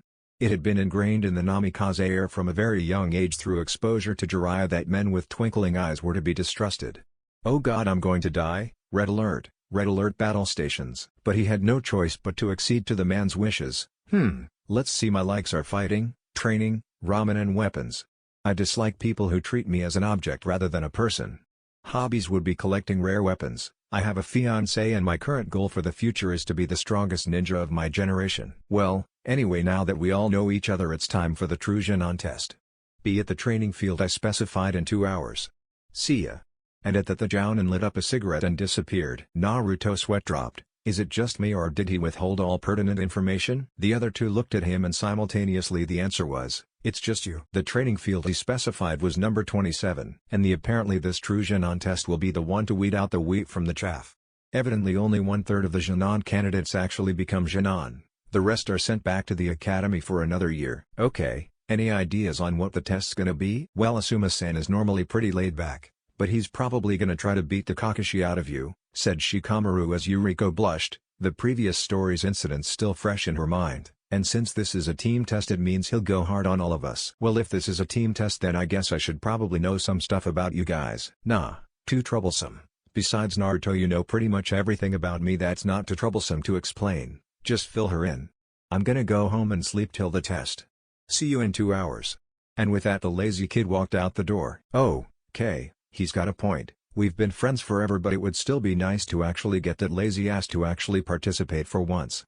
Noticing that he was alone with Yuriko, he returned back to formal speech. So Yuriko Haim, inform me as to your disposition and skills. If we are to be on a team together, then I must be informed about you." Filled to the brim with 2 days' worth of pent-up frustration at the boy, the Kitsune Yoko and human guys finally snapped. In a hissing speech she proceeded upon exhorting the object of her wrath. "Okay, that's enough, asshole. You were unaccountably rude to me this morning and now you try to act as if it never happened? What's more, you better start treating me like a person. I've seen how you act around those who you're comfortable with, so stop that stick-in-your-ass routine and just talk." Yuriko Haim, as the daughter of Gokitsu-sama and a foreigner in our village, you would technically have ambassadorial status. Far be it from me to address you informally, that would stain both my honor and reputation. As for my actions this morning, it would have sullied my integrity and my standing in the village had it become known that a woman had spent the night in my bed. I have spent 13 years amongst you humans, and your insistence on that article you call pride is something that has always puzzled me.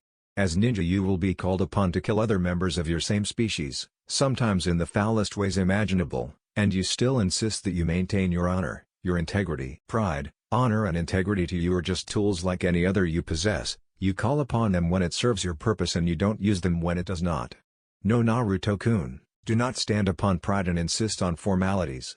I can see you do not believe that any more than I do. Be free with me, I know you know how. What had started out as a cold, imperious voice softened by the end of her tirade. It was a little while before Naruto spoke, and when he did it was finally bereft the customary formality. "Geez, you're so much like your father it's scary." "Alright, it's a deal, Haim. But Ryu, tell me about yourself. How old are you? What jutsu do you know?" She smacked him over the head. "That's a little too informal, Naruto-kun. Don't you know there are some things you should never ask a woman?" she said with a wink and a laugh. "There are some things you shouldn't have to know, especially if you're in love with another woman." Again her reverie was broken, this time by Naruto. "I'm so hungry, I haven't had anything since this morning." "That was barely 2.5 hours ago, and you had an entire pound of bacon." Naruto smirked. It had been a while since he had been able to converse freely with a girl and not feel the eyes of everyone in the world judging him. Maybe the gods had taken pity on him and made his day better instead of worse. Poor Naruto, maybe he had never heard of the calm before the storm. Asuma lit up what would be his 8th cigarette that day and took a deep inhalation of the calming tobacco. Normally he smoked only around 6 cigarettes by noon, the current time, but today had been a little more stressful than normal. It was all the fault of that damn Naruto, the supposed prodigy child. The boy who was compared to Itachi Uchiha, hailed to be the once-in-a-generation prodigy, hailed to be the savior of Konoha. And he was late to his first team meeting. Late, to the meeting where he would discover the people who would keep him alive until he was a jounin. And he hadn't even had an excuse. Not even one of Kakashi's lame ones, just none whatsoever. The kid had probably been at home drinking coffee and reading the Konoha Times. The other two seemed like good kids. Complete opposites of each other in every sense of the word though. Shikamaru was a kind of quiet, patient, lazy kid with dark hair, and of lanky build who seemed more inclined to think things through, not bothering to try, than rush right in. From what Asuma could tell from his, admittedly limited, interaction with the kid and his own experience with the Nara clan techniques the boy probably already knew, he was a long-range fighter who probably liked to think steps ahead of his opponent and try to predict their movements. From the experience the bearded elite jounin had had with the boy's father, he would probably try to get out of the little stuff, but when it came down to it he would be extremely determined. He was also apparently only really good friends with 2 people, Kujiaki Michi and Naruto Namikaze. Yuriko on the other hand, was a fiery little blonde who probably loved fighting and would jump into any situation without bothering to think if it was a trap or not. The girl was extraordinarily attractive for a kunoichi her age, and she definitely knew it, but she didn't seem vain or overly concerned with her appearance. From talking to her he could guess she was the type of person to throw themselves into any task wholeheartedly no matter the importance. Her test results, all the official information that was available on her, said she had high Chunin speed and a preference for close combat but very little apparent formal training. Rumor also had it that she was a distant relative of the other blonde on the team. The last member of the team was the Enigma, as prodigies often were. But he was strange even for one of that breed as well. No one Asuma had talked to knew anything about his skills. It was just assumed that he was a prodigy because everyone else said he was. He had been trained by the Gama Sennin, the Konoha no Kieru Senko, and Copy Ninja Kakashi. He carried the Kyubi no Yoko. And that was almost all that Asuma knew about skill-wise. He was well liked by the village, except for a few diehards in the upper ranks who had a grudge against him for what he carried. So the real Genin test today would normally be a simple test to show teamwork. But it was becoming clear that teamwork would develop whether or not Asuma encouraged it. No, the important linchpin was the unknown in the team. Naruto had the power to make or break the team, so it was obvious that he would develop a leadership role, but Asuma needed to test him to make sure that he could in fact handle that role. Because the other two were going to depend on him whether he wanted it or not. The boy's lateness earlier in the day gave him the perfect excuse to make a test focusing on Naruto. Some would see it as punishment, and some might even see it as favoritism, but Asuma knew it was necessary. If his Junon team was to have any success, then the first step would have to come from Naruto. Not for the first time did he curse his lack of sense the previous day. No one else's Junon team could be this difficult. On the other hand, he had some great code names for them already. It was with trepidation, a backache and an urge to kill that Naruto approached training field 27. The trepidation was due to the fact that he had no clue as to the test that his new sensei would give his team. The backache was due to the fact he was carrying the sleeping Shikamaru on one shoulder. Why not just drop him? And the cause of the urge to kill was the blonde girl walking beside him. I mean, if he's not gonna wake up in time to take his Junon test, that's that, isn't it? Nah, Haim, you have to think about it. Have you ever heard of a two-man Junon team? No, it's obvious that either we all pass or all fail. Shikamaru knew this, or he wouldn't have slept in. He neglected to mention that he had heard the previous day that they wouldn't fail no matter what. He felt that it would make his team's performance rather lackluster and Shika probably wouldn't ever bother to wake up. That or he's so damn lazy he didn't care. Well, it might have been that, but he knew I would come get him, so it's a moot point. With that, they arrived at the training field, where Naruto promptly dumped his charge onto the ground. The two blondes watched dumbfounded as the Nara blissfully slept on. How does he do it? I have no idea. I snuck up on him with a kunai once and he didn't even move. But he fell asleep in front of the door once and he almost broke Neji Hyuga's foot when he tried to kick him out of the way. It's like he can detect Ki while asleep. Naruto suddenly spun around and grabbed a rock thrown at the back of his head. Good afternoon, sensei. How goes it? It goes just fine, Naruto. In fact, I have come up with a rather novel idea for your Junon test. No offense, Asuma-sensei, but I hope it's at least different from the cliched work together to snatch an item from you test that Kakashi Aniki is so fond of. Naruto knew it wasn't a good idea to bait your Jounin-sensei, but after beating up a Chunin rather easily the day before, he felt entitled to some sass. That said, as soon as those words came out of his mouth, Naruto blanched as he realized that not only had he shown up late to a previous meeting, now he was mouthing off to a superior. Both were heavily punished offenses. If Asuma so choose, he could have Naruto brought up in front of the village council and he could be withheld pay for his next 5 or 6 missions. But instead of exploding in anger as Naruto assumed he would, the bearded clan head just gave an evil smile. I assure you, Naruto, it will be in a far different form than any test I've ever heard of. Awesome, Asuma-sensei. Let's get started. I can't wait to start my next step on becoming stronger. Still smiling, the Jounin lit up another cigarette, his 10th, and Naruto instantly became worried. That damn twinkle was back in the Jounin's eye. Wake up the Nara, because here is the format for the test. Yuriko, having remained silent throughout the exchange, discreetly kicked Shikamaru. But he wasn't there anymore as he was standing bright-eyed beside her, albeit yawning slightly. Ready, Asuma-sensei? Ready. How troublesome. Ready. I am going to stand in this spot. He pointed out an unobtrusive patch of dirt surrounded by grass, almost a circle and roughly 5 meters wide. And you guys are going to have to move me out of that patch of dirt. That's it? Exclaimed Yuriko. Yes, that's it. One of you will have to move me from this spot. One of us? But aren't these tests supposed to be about teamwork? Stated the pineapple-headed one, a shrewd look in his eyes. Sure, it's normally about teamwork. But you know, that teamwork stuff is overrated. I figure you show Jounin-level competency and teamwork ability by all showing up at the same time. Naruto carrying Shikamaru?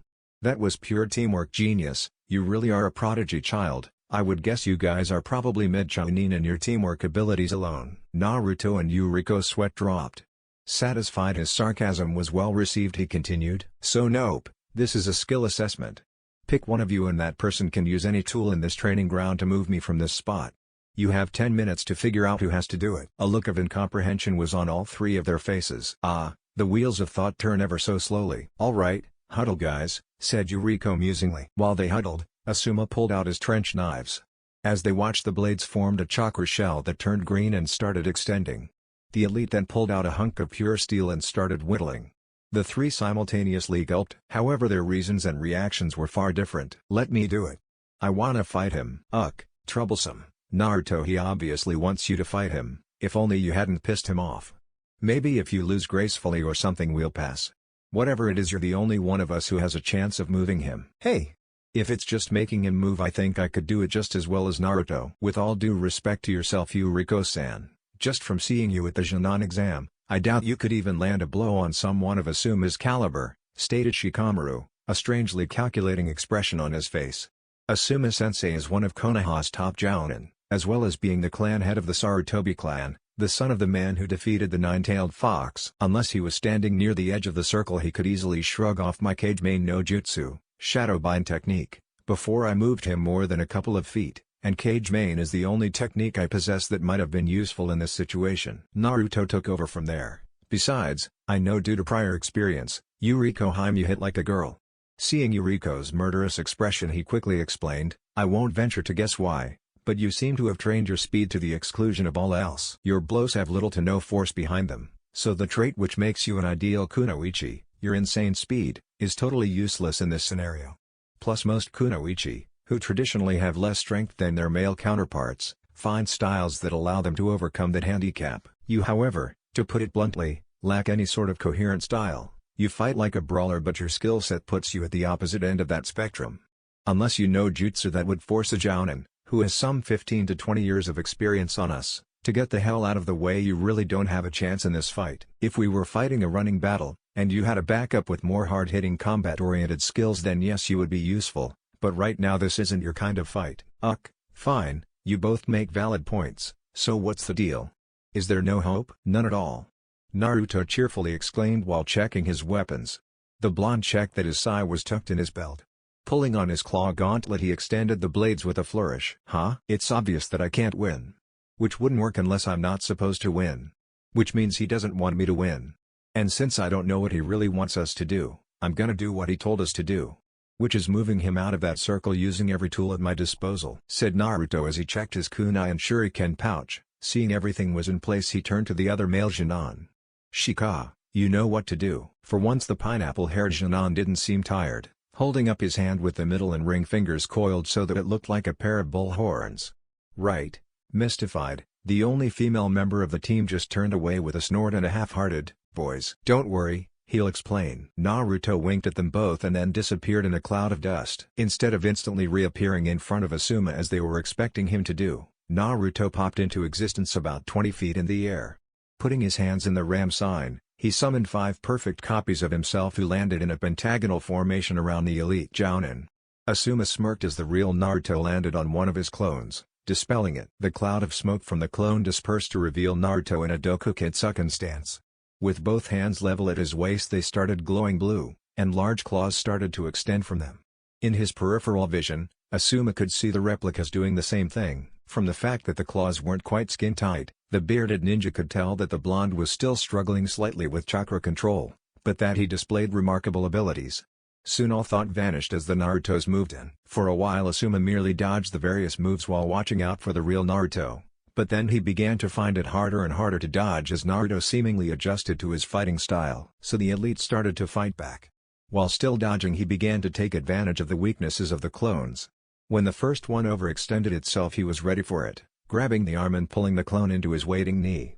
Spinning back around, he caught a clone with a kick to its chest, dispelling it. The 3 left began to move quicker, and as a team. When he was about to dispel one of them, another was there to block his attack while the third set up an attack of its own. Bending over almost all the way back, he caught the clone's hand as it was about to aim for his kidney. Moving forward like the crack of a whip, he used his own momentum to swing the clone into the other one, leaving just the original. A poof of smoke enveloped the boy, and when it released, he was standing there with his glasses off, and his eyes seemed to have changed into a slightly darker shade of blue than what Asuma remembered of the boy from past encounters. Setting a trap, Asuma made the ram sign and muttered Kai. Release, but nothing changed. Shrugging off his earlier feelings of worry, and dismissing it as a faulty memory, he remarked, pretty eyes, I'm sure. But what exactly does taking off your glasses signify? Naruto laughed and immediately created 2 more clones. It means, I'm about to get serious. So 5 didn't work, and now you're going for 2? Right before those 2 clones each created an orb of spinning chakra and ran at him. If jounin weren't required to be masters of hiding their emotions, Asuma was sure his jaw would have dropped. But soon he was fighting off both copies of the Genin, who somehow seemed to be as strong as Kakashi or Jiraiya. He kicked one in the stomach, but it felt like his feet had ran into a steel wall, and the clone showed no signs of dispelling. Ducking and twirling, he pulled out his trench knives and charged them with wind-natured chakra. He blocked both Rasengan, but it left his front open. He was too busy making sure the spiraling chakra didn't incapacitate him to even think about doing anything else. Which the real Naruto seemed to be exploiting. As the bearded man watched in awe, the Namikaze created 2 more clones. One of the clones slammed his hands on the ground and yelled Doton, Yumi Noma, Earth Release, Swamp of the Underworld, and created a huge swamp throughout the circle, making Asuma completely incapable of moving. The other pulled out 2 kunai and concentrated. Soon both kunai appeared to glow green and suddenly the clone was holding copies of his own wind blades. The coup de grace, however, was when the original did 5 hand seals and grabbed his wrist. The god-awful sound that followed made the bearded Jounin all too aware of what was going on. As the kid's hands started to glow a bluish-white, Asuma muttered, "Come on, you've got to be shitting me." As the wind and the lightning rushed in, he felt overwhelmed. This couldn't be happening. Suddenly he felt like a sledgehammer had just hit his gut and he skidded back almost to the edge of the circle. As his eyes went blurry from the pain, he noticed all the clones had disappeared. The only Naruto he saw was standing in the center of the circle without a right hand.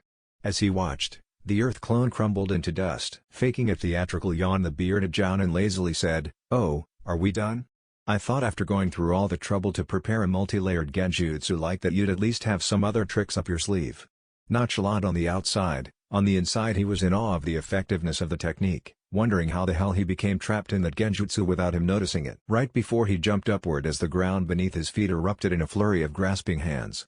While in the air he looked down. In the center of the circle was a crater where what he could only assume was the real Naruto had lain in wait beneath him. That self-same Naruto was rapidly approaching the bearded man's own height, and the flashing hand seals said that Asuma should begin to start trying. Fuuten, Daitapa no Jutsu, Wind Release, Great Breakthrough, came the call as Naruto thrust his hands forward and an almighty wind blasted forward from his hand. The blast propelled him back downward and he grinned. Even a Jounin should be a little cautious of that jutsu. So his dismay was great when he saw that the gale of his wind was being turned against him. Asuma started making circles in front of himself with his glowing green hands. As his hands spun, Naruto, by this time safely on the ground several yards outside the circle, looked upward in awe as Asuma levitated, held upward by the mini hurricane he held. Fuuten, Wind Release, Negation. As they watched, the wind being held in his hands just vanished. The Jounin landed back in the middle of the circle, and smirked as he saw the awestruck expression on his student's face. "You know, if you ever pass this test I might just teach you that little trick, but since I don't think you will, here's a hint, wind likes to spin." With that he gave a little come-hither wave. Enraged at being underestimated, Naruto rushed forward and pulled out the most powerful jutsu he currently knew, Fuuten, Daikatana no Jutsu. Swinging his hands, a huge line of wind became visible as Naruto swung his hands downwards like he was swinging a sword. The Jounin's eyes widened. While Daitapa was a powerful jutsu, due to the fact it made use of mere blunt force and the tiny amount of control you needed to point it in the right direction, it was only C rank. Daikatana, Wind Release, Great Long Sword, on the other hand was an A rank, and Asuma recognized the danger of the attack. As the razor-sharp wind blade came towards him, time slowed down to a trickle. He jumped backwards to the very edge of the circle and started going through hand seals in the air, totally focused on the ridiculously overpowered jutsu coming at him. So he totally missed the sign Naruto made with his hand. If he hadn't missed it, what came next would have been totally preventable. Probably. Kaden, Kuruenden, Fire Release, Dragon's Flame Bullet. As the two jutsu collided, there was a large flash of light. Asuma closed his eyes but knew he would still be incapacitated temporarily. However, what the Jounin didn't remember was that where there is light there is shadow, and the magnitude of that flash of light created a huge shadow. As the Jounin recovered from his near blindness, he saw 2 figures rapidly approaching. By the time he got over his flash blindness, they were upon him, one attacking high and one going low. He was about to execute a block that would make both end up hitting each other when he suddenly couldn't move. Looking down, he saw a small trail of shadow heading from him through the other side of the smoke cloud where he assumed Shikamaru was. He was trying not to smile as Yuriko took out his legs. However, the slightly theatrical grab that Naruto was doing made him roll his eyes. While Asuma was falling backwards to the ground, Naruto got up in his face, and putting a finger on his forehead, pushed hard. The Jounin could have resisted, but it looked like his goals had been met, so why take away their fun? As his back touched the ground, the battle was officially over. Naruto created a shadow clone to go check on Shikamaru while he helped up Yuriko, who surprised him by hugging him as soon as she regained her feet. Blushing, he stood there like a statue. Finally she let go and with a wink she yelled, "Hoo-hoo. We passed." "Ugh, so troublesome. I really wish you wouldn't wait so long before activating the plan next time, Naruto," said Shikamaru as he walked out of the dust cloud with a lazy smirk on his face. "Well, maybe if you were faster with that shadow of yours, we could have gotten him after he got out of my genjutsu." "Well, sorry, my abilities actually have limitations, you overpowered freak." Those would normally be fighting words, but Naruto knew that Shika was just joking, and just laughed as he companionably punched Shika in the shoulder, just a tiny bit too hard. "So are you guys retarded?" asked Asuma, making his presence renowned. "I said this was an individual fight. You both helped him, so what part of that was individual? Congratulations on failing. Have fun at the academy." Looking thoroughly disgusted, the Jounin made as if to walk away. "Hey! That's not fair," yelled Yuriko. "What the hell do you mean unfair? I gave you a set of rules. Rules are to be obeyed, Jinan. If you do not follow orders, you are nothing more than trash." "All you said was, you may use any tool in the training ground, Asuma-san, and that's all Naruto did, because we're shinobi. Shinobi are tools," explained Shikamaru. At that, Asuma turned around, a large smile on his face. "Well," he started, "I suppose I can forgive you on that one. So now that we know nothing Naruto did was against the rules, how exactly did you make that plan in 10 minutes? "Well, I didn't have a plan. But I knew Shika would come up with one, and that Yuriko would be smart enough to go along with it. So I had a sign that I would give when you were near the edge of the circle. And Shika would hopefully have a plan by then." Then, when Naruto saw Yuriko running at you slow enough for him to follow, and he saw my shadow going through the dust cloud, he knew that the plan had come time to execute. Well, I didn't really expect you all to understand, but you all pass. As of now you are officially Konoha Jinan. Welcome to Team 10, I am your Jounin Sensei Sarutobi Asuma. We start our first missions tomorrow.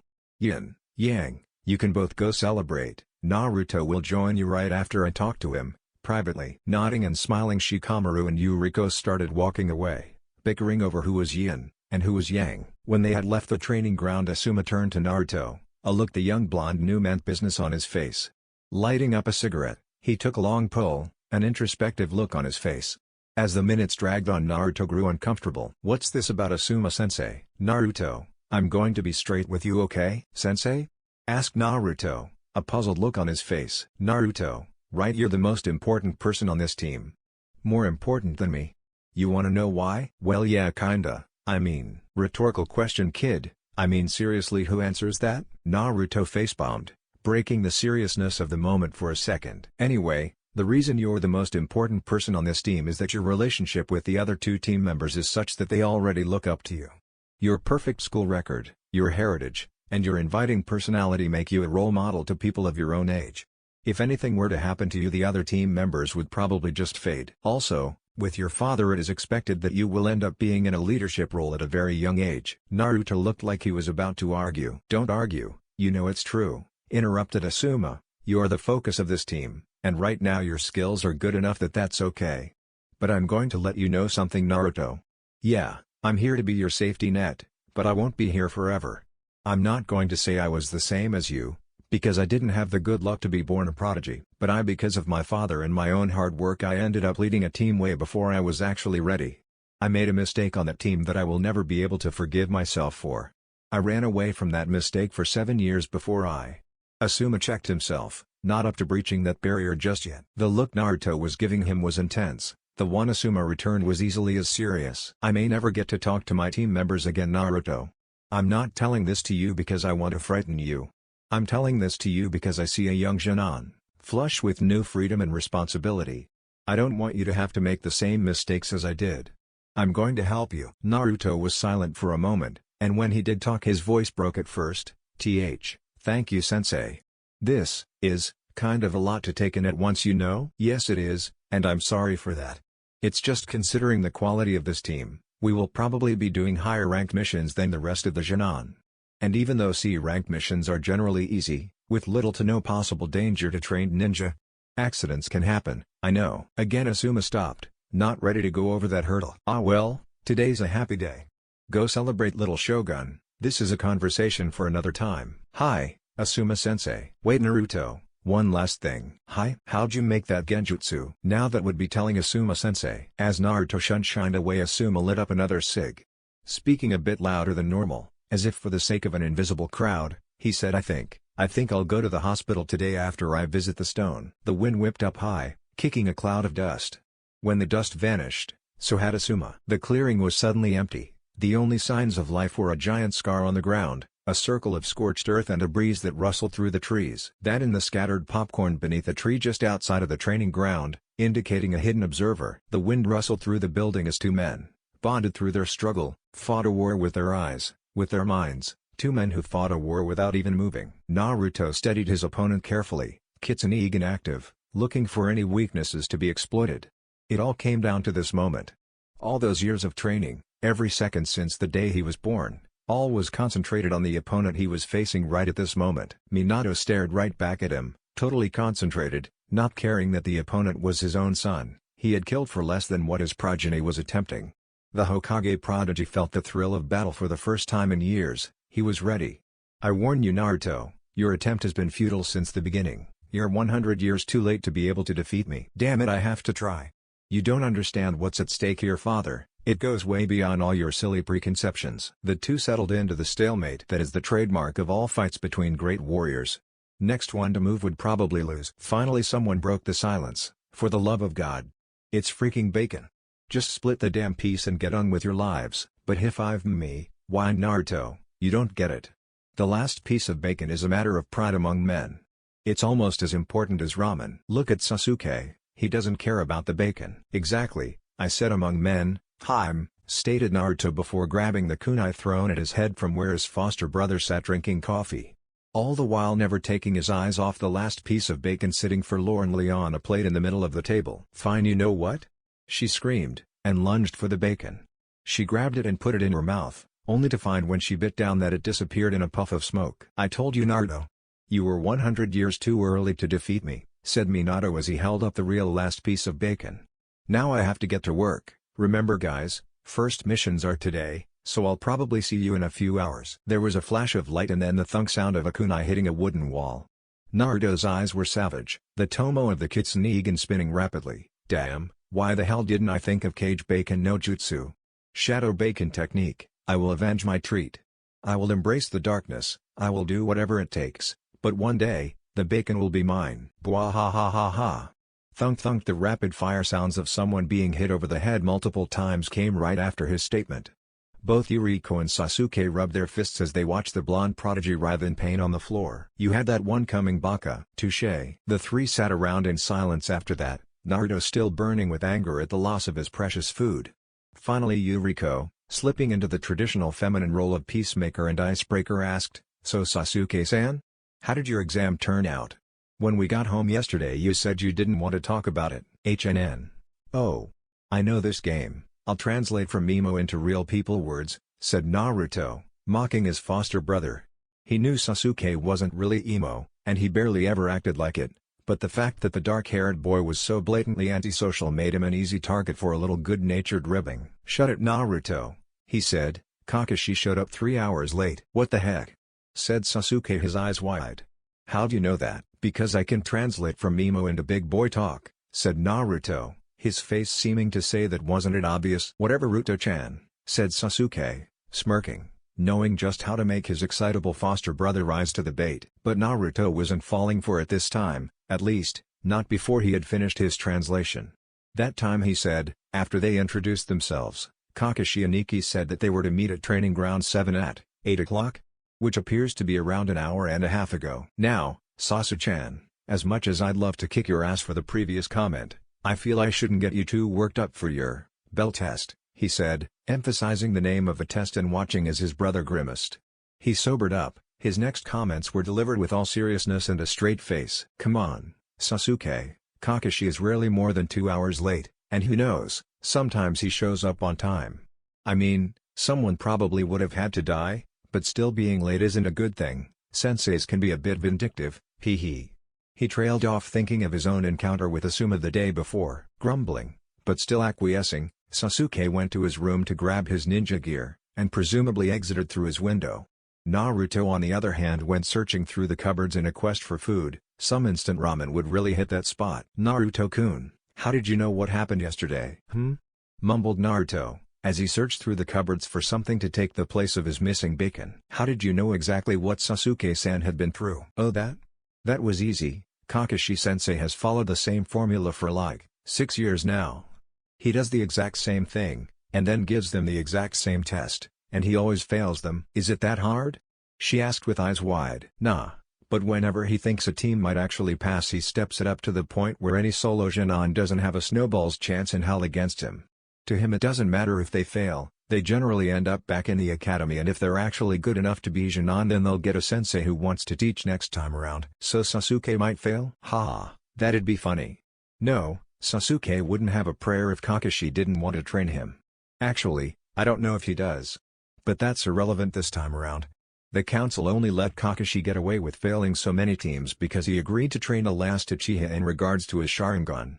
So no matter what, Sasuke can't fail, unless he somehow manages to kill himself. Oh, said Yuriko, subdued by the morbid turn the conversation had taken. She brightened. Wanna go out today, Naruto-kun? By this time Naruto had decided there was nothing in the cupboard that could replace his missing bacon. No, we have a mission today at 1 and I have to get my training in before then. Oh, then do you want to spar? Maybe if we had more time, but I haven't trained at all the last 2 days and so I have a lot to do. Oh, okay, I guess I'll let you do that then, she said, the disappointment dripping from her voice. Well, don't you have training of your own?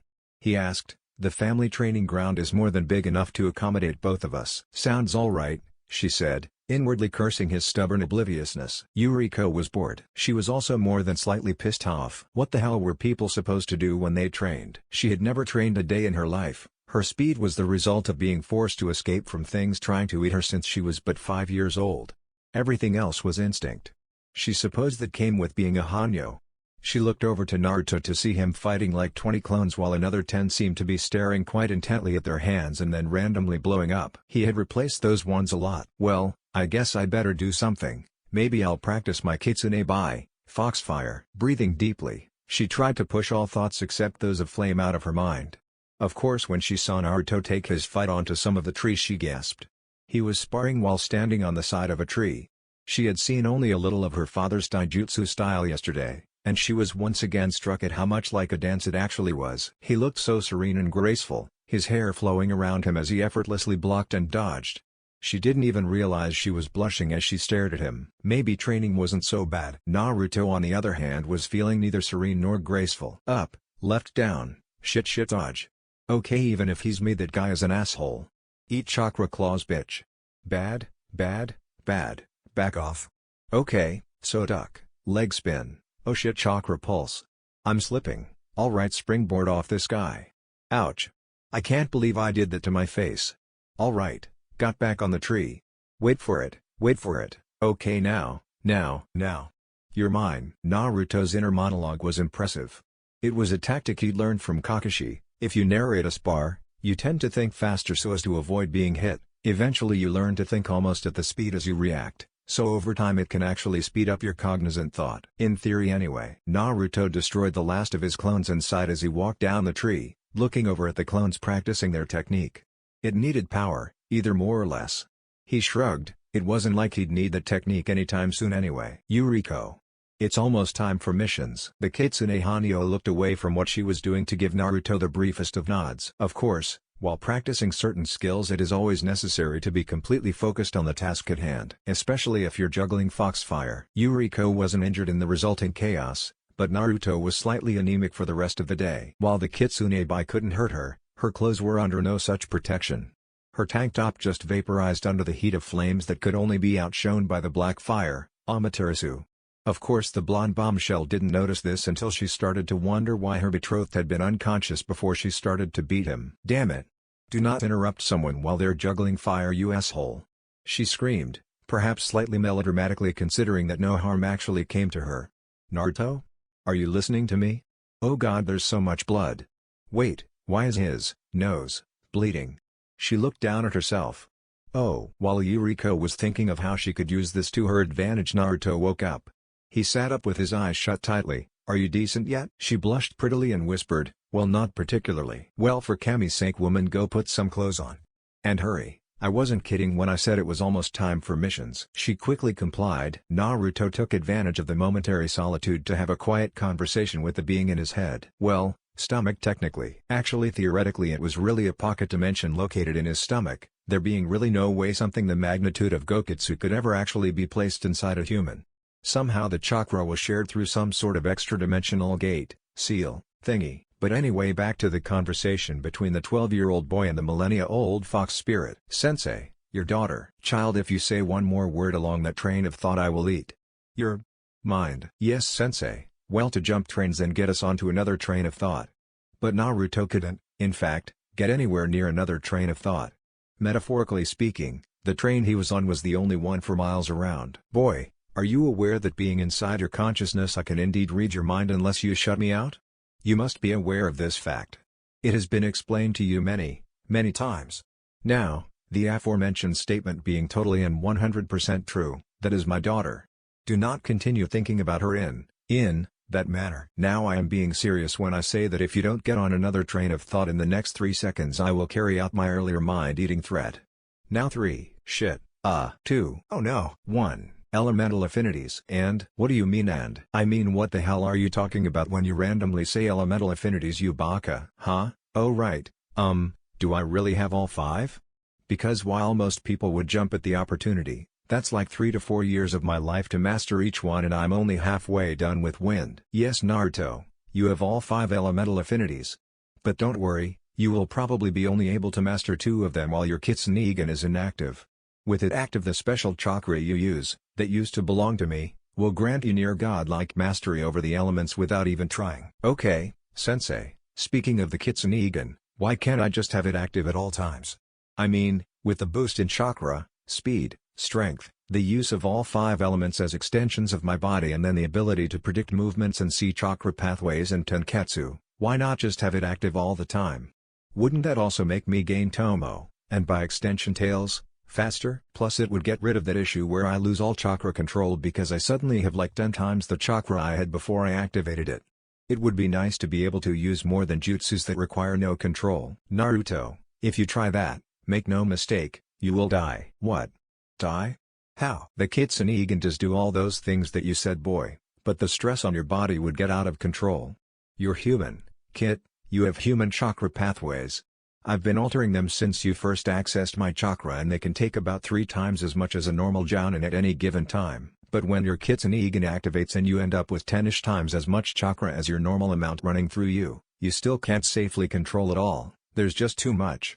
You could rupture a coil, which would cause major bleeding at the least, and at the other end of the spectrum you could never be able to use chakra again or even die painfully. What's the problem with having 3 times as much chakra as a normal jounin?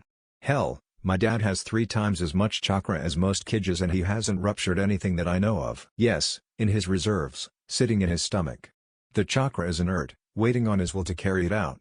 When you activate the Kitsune, all of my chakra that was previously inside the seal is now coursing through your body and bleeding out your tenketsu.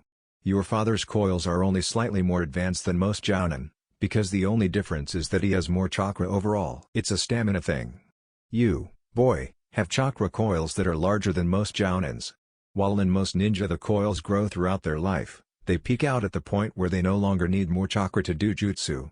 It's the point you reach when you are no longer asked can you do it, but how many times can you do it? They neglect the fact that if you have more usable chakra running throughout your body you become stronger, faster, and better at taking hits due to the extra cushion on your vitals. You can also put more power into techniques. But at the same time, the strain caused on your body by the amount of power flowing through you will eventually tear you apart. Your own reserves are nothing to sneeze at, but the fact is that those are reserves that stay in your stomach and don't move around unless you want them to. When you pull on my reserves through activating those eyes, you suddenly have an exponential increase in chakra that has nowhere to go. It projects itself around you creating an aura, but that's just bleed off, most of it is running through your body.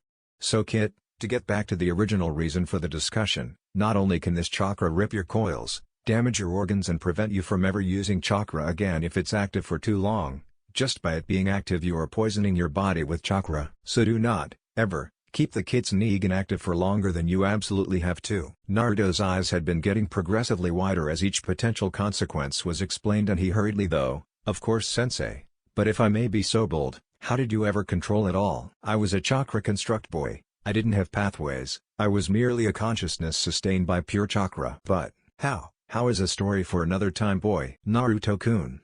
I'm ready to go. Finally geez we can't wait forever you know. He turned to look at her. She was again clad in another of her black tank tops. Do you have any other clothes? As soon as those words came out of his own mouth, Naruto knew that he should have taken up that opera singer on his offer. He could faintly hear the sound of a voice drawling out, "M5 shtaik, baka. I've been living in the woods for 12 years, of course I only have the one style of clothes. They were provided for me." Now Naruto was a genius, but he by no means enjoyed math. However, one equation that figured prominently in his mind was this: girl plus anger x insensitivity equals pain. So the blonde quickly ran damage control, wincing at what he knew would come. Would you care for me to take you shopping at some point in the future? The following scene has been deleted due to its graphic fangirlishness involving, but not limited to, squealing, hugging, and/or crying. After Naruto carefully extricated himself from Yuriko's full-body hug, he checked his watch and swore, "Shit, Yuriko, we have to go now. Asuma-sensei isn't like Kakashi, I don't want to be late again." Not even waiting for her answer, he leapt onto the nearest rooftop and started speeding towards training field 27. Hate to see him leave but love to watch him go. Oh shit, right, follow him. Checkmate, sensei. Okay, that did not just happen. What? I'm serious, that did not just happen. I did not just teach you the rules 2 minutes ago, and you did not proceed to beat me in our first match. It didn't happen. Yes it did. No it didn't. Yes it did. No Shikamaru Yin, no it didn't. How troublesome. Oh look, Naruto's here, wake me when we leave. Asuma turned around and looked. The blonde nin was indeed there, followed closely by the final member of the team. About time you two showed up. Hey, we're not late yet, sensei. Fine, it's not like I've been sitting here playing shogi or anything. Of course, sensei. Well anyway, we're going to the tower. To get missions. Super awesome and exciting missions? Well, they give you something to do at least. Nothing too troublesome, right? Well, I wouldn't say that. What sensei is avoiding saying is that we'll be getting pretty much exclusively D-rank missions. So get used to cruel labor, because we'll have to suffer through it, said Naruto. So, what exactly do D-rank missions involve? Like boring escorts, and saving minor nobles?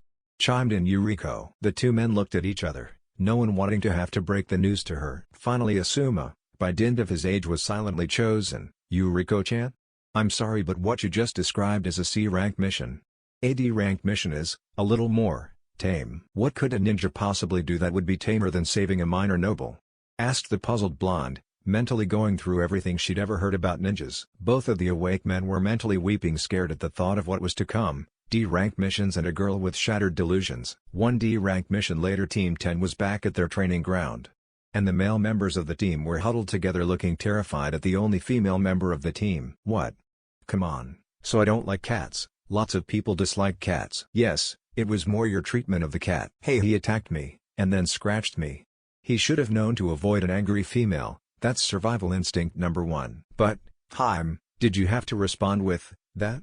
Naruto whispered the last word in a hushed tone full of fear. Okay, so I might have overreacted slightly, but still, in the end he'll probably be scared to ever leave the house again. Not to mention embarrassed. Oh, the poor thing, said Asuma in a voice just dripping sympathy, causing the girl to look at him oddly. At least now we'll never have to catch him ever again, she said with finality. Yeah, because he probably committed seppuku. Shikamaru, who up till now had been silent, finally chimed in with a whisper to Naruto. Man, am I glad she's your girlfriend and not mine. Troublesome doesn't begin to describe that woman. Naruto, seeing Yuriko's eyes on him, yelled out, I have no idea what you are talking about. Yuriko Haim is the perfect epitome of a girl and a kunoichi. Any man lucky enough to have her would be a blessed soul. Ah, Naruto-kun, squealed the Hanyo, suddenly hugging him. Note to self, keep her away from Mitarashi Anko at all times, no matter what. If she ever manages to actually gain conscious control of that killer intent she's emitting, as well as whatever else she could learn from that woman, the consequences for all of humanity, they can scarcely be imagined. Thought Asuma, shivering at the thought of what Yuriko would be like after prolonged exposure to that woman. Deciding that the thought required more nicotine than was already in his system, he lit up another cig. Right, so I brought you guys here because I need to get an accurate depiction of your skill levels. What did you have in mind, Asuma-sensei? Said Shikamaru warily, knowing that work was quite probably involved in the equation. Well, since yesterday I only fought Naruto, and all I got from that was that he has a flair for the dramatic tilde. Hey, I was hoping to be able to get a feel for you guys' skill levels today. But that aside, I know that you Shikamaru have some clan techniques that you probably don't want to share. Yuriko, I am sorry to admit I know almost nothing about you except your name and that you're a distant relative of Naruto-kun over here. But since we're all ninja here, I know it's not exactly in our best interest to show off our skills, even if we are teammates, so I was thinking just some tests to see where you are in basic skills, chakra control, taijutsu, speed, and form, and how to detect and dispel genjutsu. If you have good chakra control, then you have the ability to do almost every ninjutsu until A ranks, so we really don't have to worry about that. Sound okay? Of course, Asuma-sensei. How troublesome. It sounds fine to me. Super. Why must you be so insufferably peppy? One unconscious Shikamaru later. Anyone else have a problem with peppy? No? Okay, good. And with that, she kicked her pineapple-haired teammate awake, gently, somewhat. Alright, for chakra control, you all know the leaf floating exercise, right? The two boys nodded, whereas Yuriko merely looked confused. Leaf floating? You don't know the leaf floating exercise? Well, if we had some water I could probably make a leaf float, but that's about it. Facepalm. Okay, well, you're homeschooled, so I suppose it might make sense if you didn't know it, although it's odd. Someone who can't do the leaf floating exercise shouldn't be able to pass the ninjutsu portion of the Jinan exam. Naruto and Shika, can you demonstrate? Shikamaru and Naruto both grabbed a leaf off the ground and set it to levitating steadily about 6 inches above their palms. The leaf floating exercise is a simple chakra control technique where you project a steady stream of chakra from your hand, which is the body part with the most chakra points and thus the easiest place to emit chakra from, to levitate something, in this case, a leaf. It is the basis for pretty much every other chakra control exercise. Oh, let me try it. Yuriko grabbed a leaf off the ground and placed it on her palm. With a look of concentration evident upon her delicate features, she focused on emitting the chakra from her hands. It was to the surprise of the whole group when the leaf started to slowly float its way into the air, settling to hover gently 6 inches off of her palm. Oh come on. Hey look. I did it. That's not even fair. It took me weeks to gain the control necessary to do that. This is just gonna get troublesome, isn't it? Yuriko-chan, was that honestly your first time? Asked Asuma, agape at the implications. What's so special about it? You just emit chakra through your hand at a steady rate. I can do that with my feet. Hell, I can do that with any tenketsu. The others gaped. Emitting chakra through the hand was, as she said, child's play, but that's because it was the easiest place on the body to emit chakra from. The feet were on a whole other level, which is why tree walking and water walking were high Jinan and low Chunin level skills, whereas leaf floating was a skill almost every academy student could do with relative ease. But the ability to emit chakra from every tenketsu consciously, that ability was the sole province of chakra control geniuses such as the Hyuga or Tsunade of the Sannin. Well, since I have no idea how to react to that totally alarming and plot-twisting statement, I'm just going to keep on moving. Seeing no reaction to his proclamation, he shrugged and moved on. So, can you all climb trees? Without using your hands? Simultaneous nods. Okay, so can you walk on water? This time only Yuriko nodded. Yuriko-hime, why is that you can climb trees and walk on water but never learned how to float a leaf? Well, the other two are viable survival skills, whereas I never actually needed to be able to float a leaf on my hand. Despite what you may think, that skill doesn't seem to get used very often. Okay, well, that makes a lot of sense now that I actually think about it.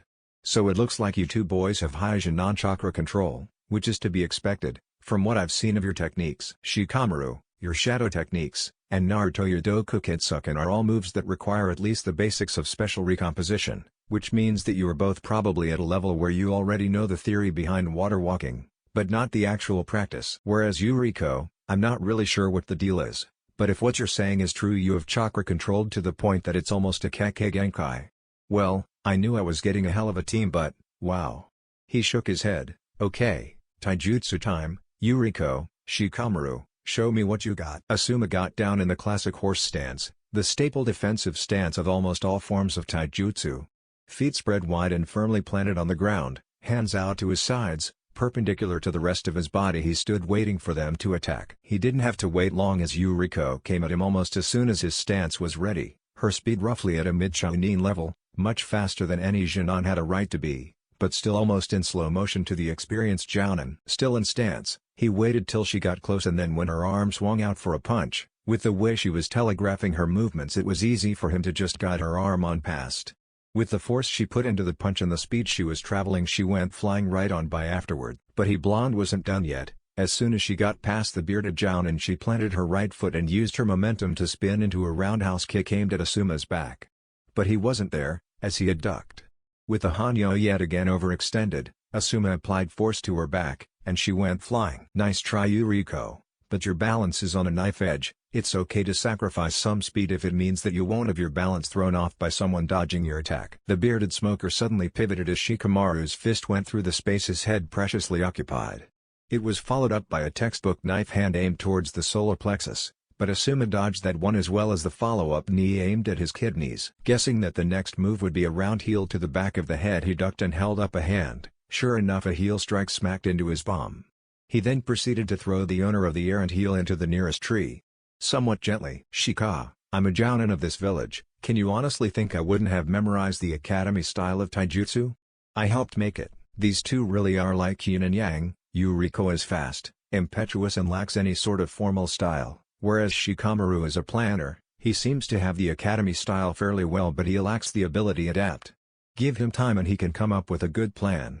But he doesn't seem able to do it on the fly. It's easy to dodge her moves even though she's so fast because she telegraphs them, and it's easy to block his attacks even though they're so well executed because it's straight out of a textbook." "Alright, that's it, you two. I've seen enough." "How do we do, sensei?" "About what I was expecting." "What's that supposed to mean?" "It means that for now Naruto could wipe the floor with either of you one-handed in a taijutsu-only fight.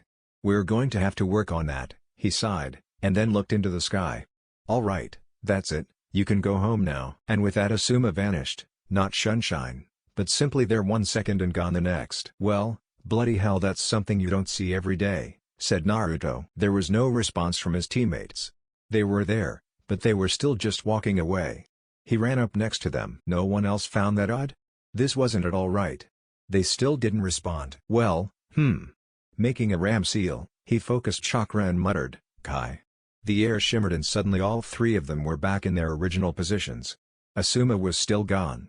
Both his teammates weren't moving. Suddenly Shikamaru made a ram seal and started moving as well. Naruto nodded at him and pointed towards the female member of their team. "What gives?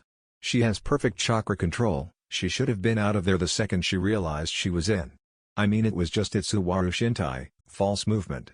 I mean, she should have realized she was in it as soon as we never responded to her. How troublesome. Maybe she hasn't tried talking to either of us yet." They looked at the blonde girl, then looked back at each other and simultaneously shook their heads. "Not possible." "Agreed. Well, is it possible that she doesn't know how to get out of a genjutsu? Foxes are masters of illusions, right, Gokatsu-sensei?" "Well, she hasn't really had anyone to teach her these sorts of things. She can walk on water, and you're telling me she never realized that she can't focus her chakra enough to dispel a D-rank genjutsu?" "Could be. This might take a while then." "How troublesome. Well, at least I won't have to go home to my mom anytime soon." "Do you still have that shogi board?" At the sudden gleam in Shikamaru's eye, Naruto knew that he really should have hired that opera singer. That's the end, guys. If you enjoyed, then make sure to leave a comment. This is Chaos Shinobi signing off.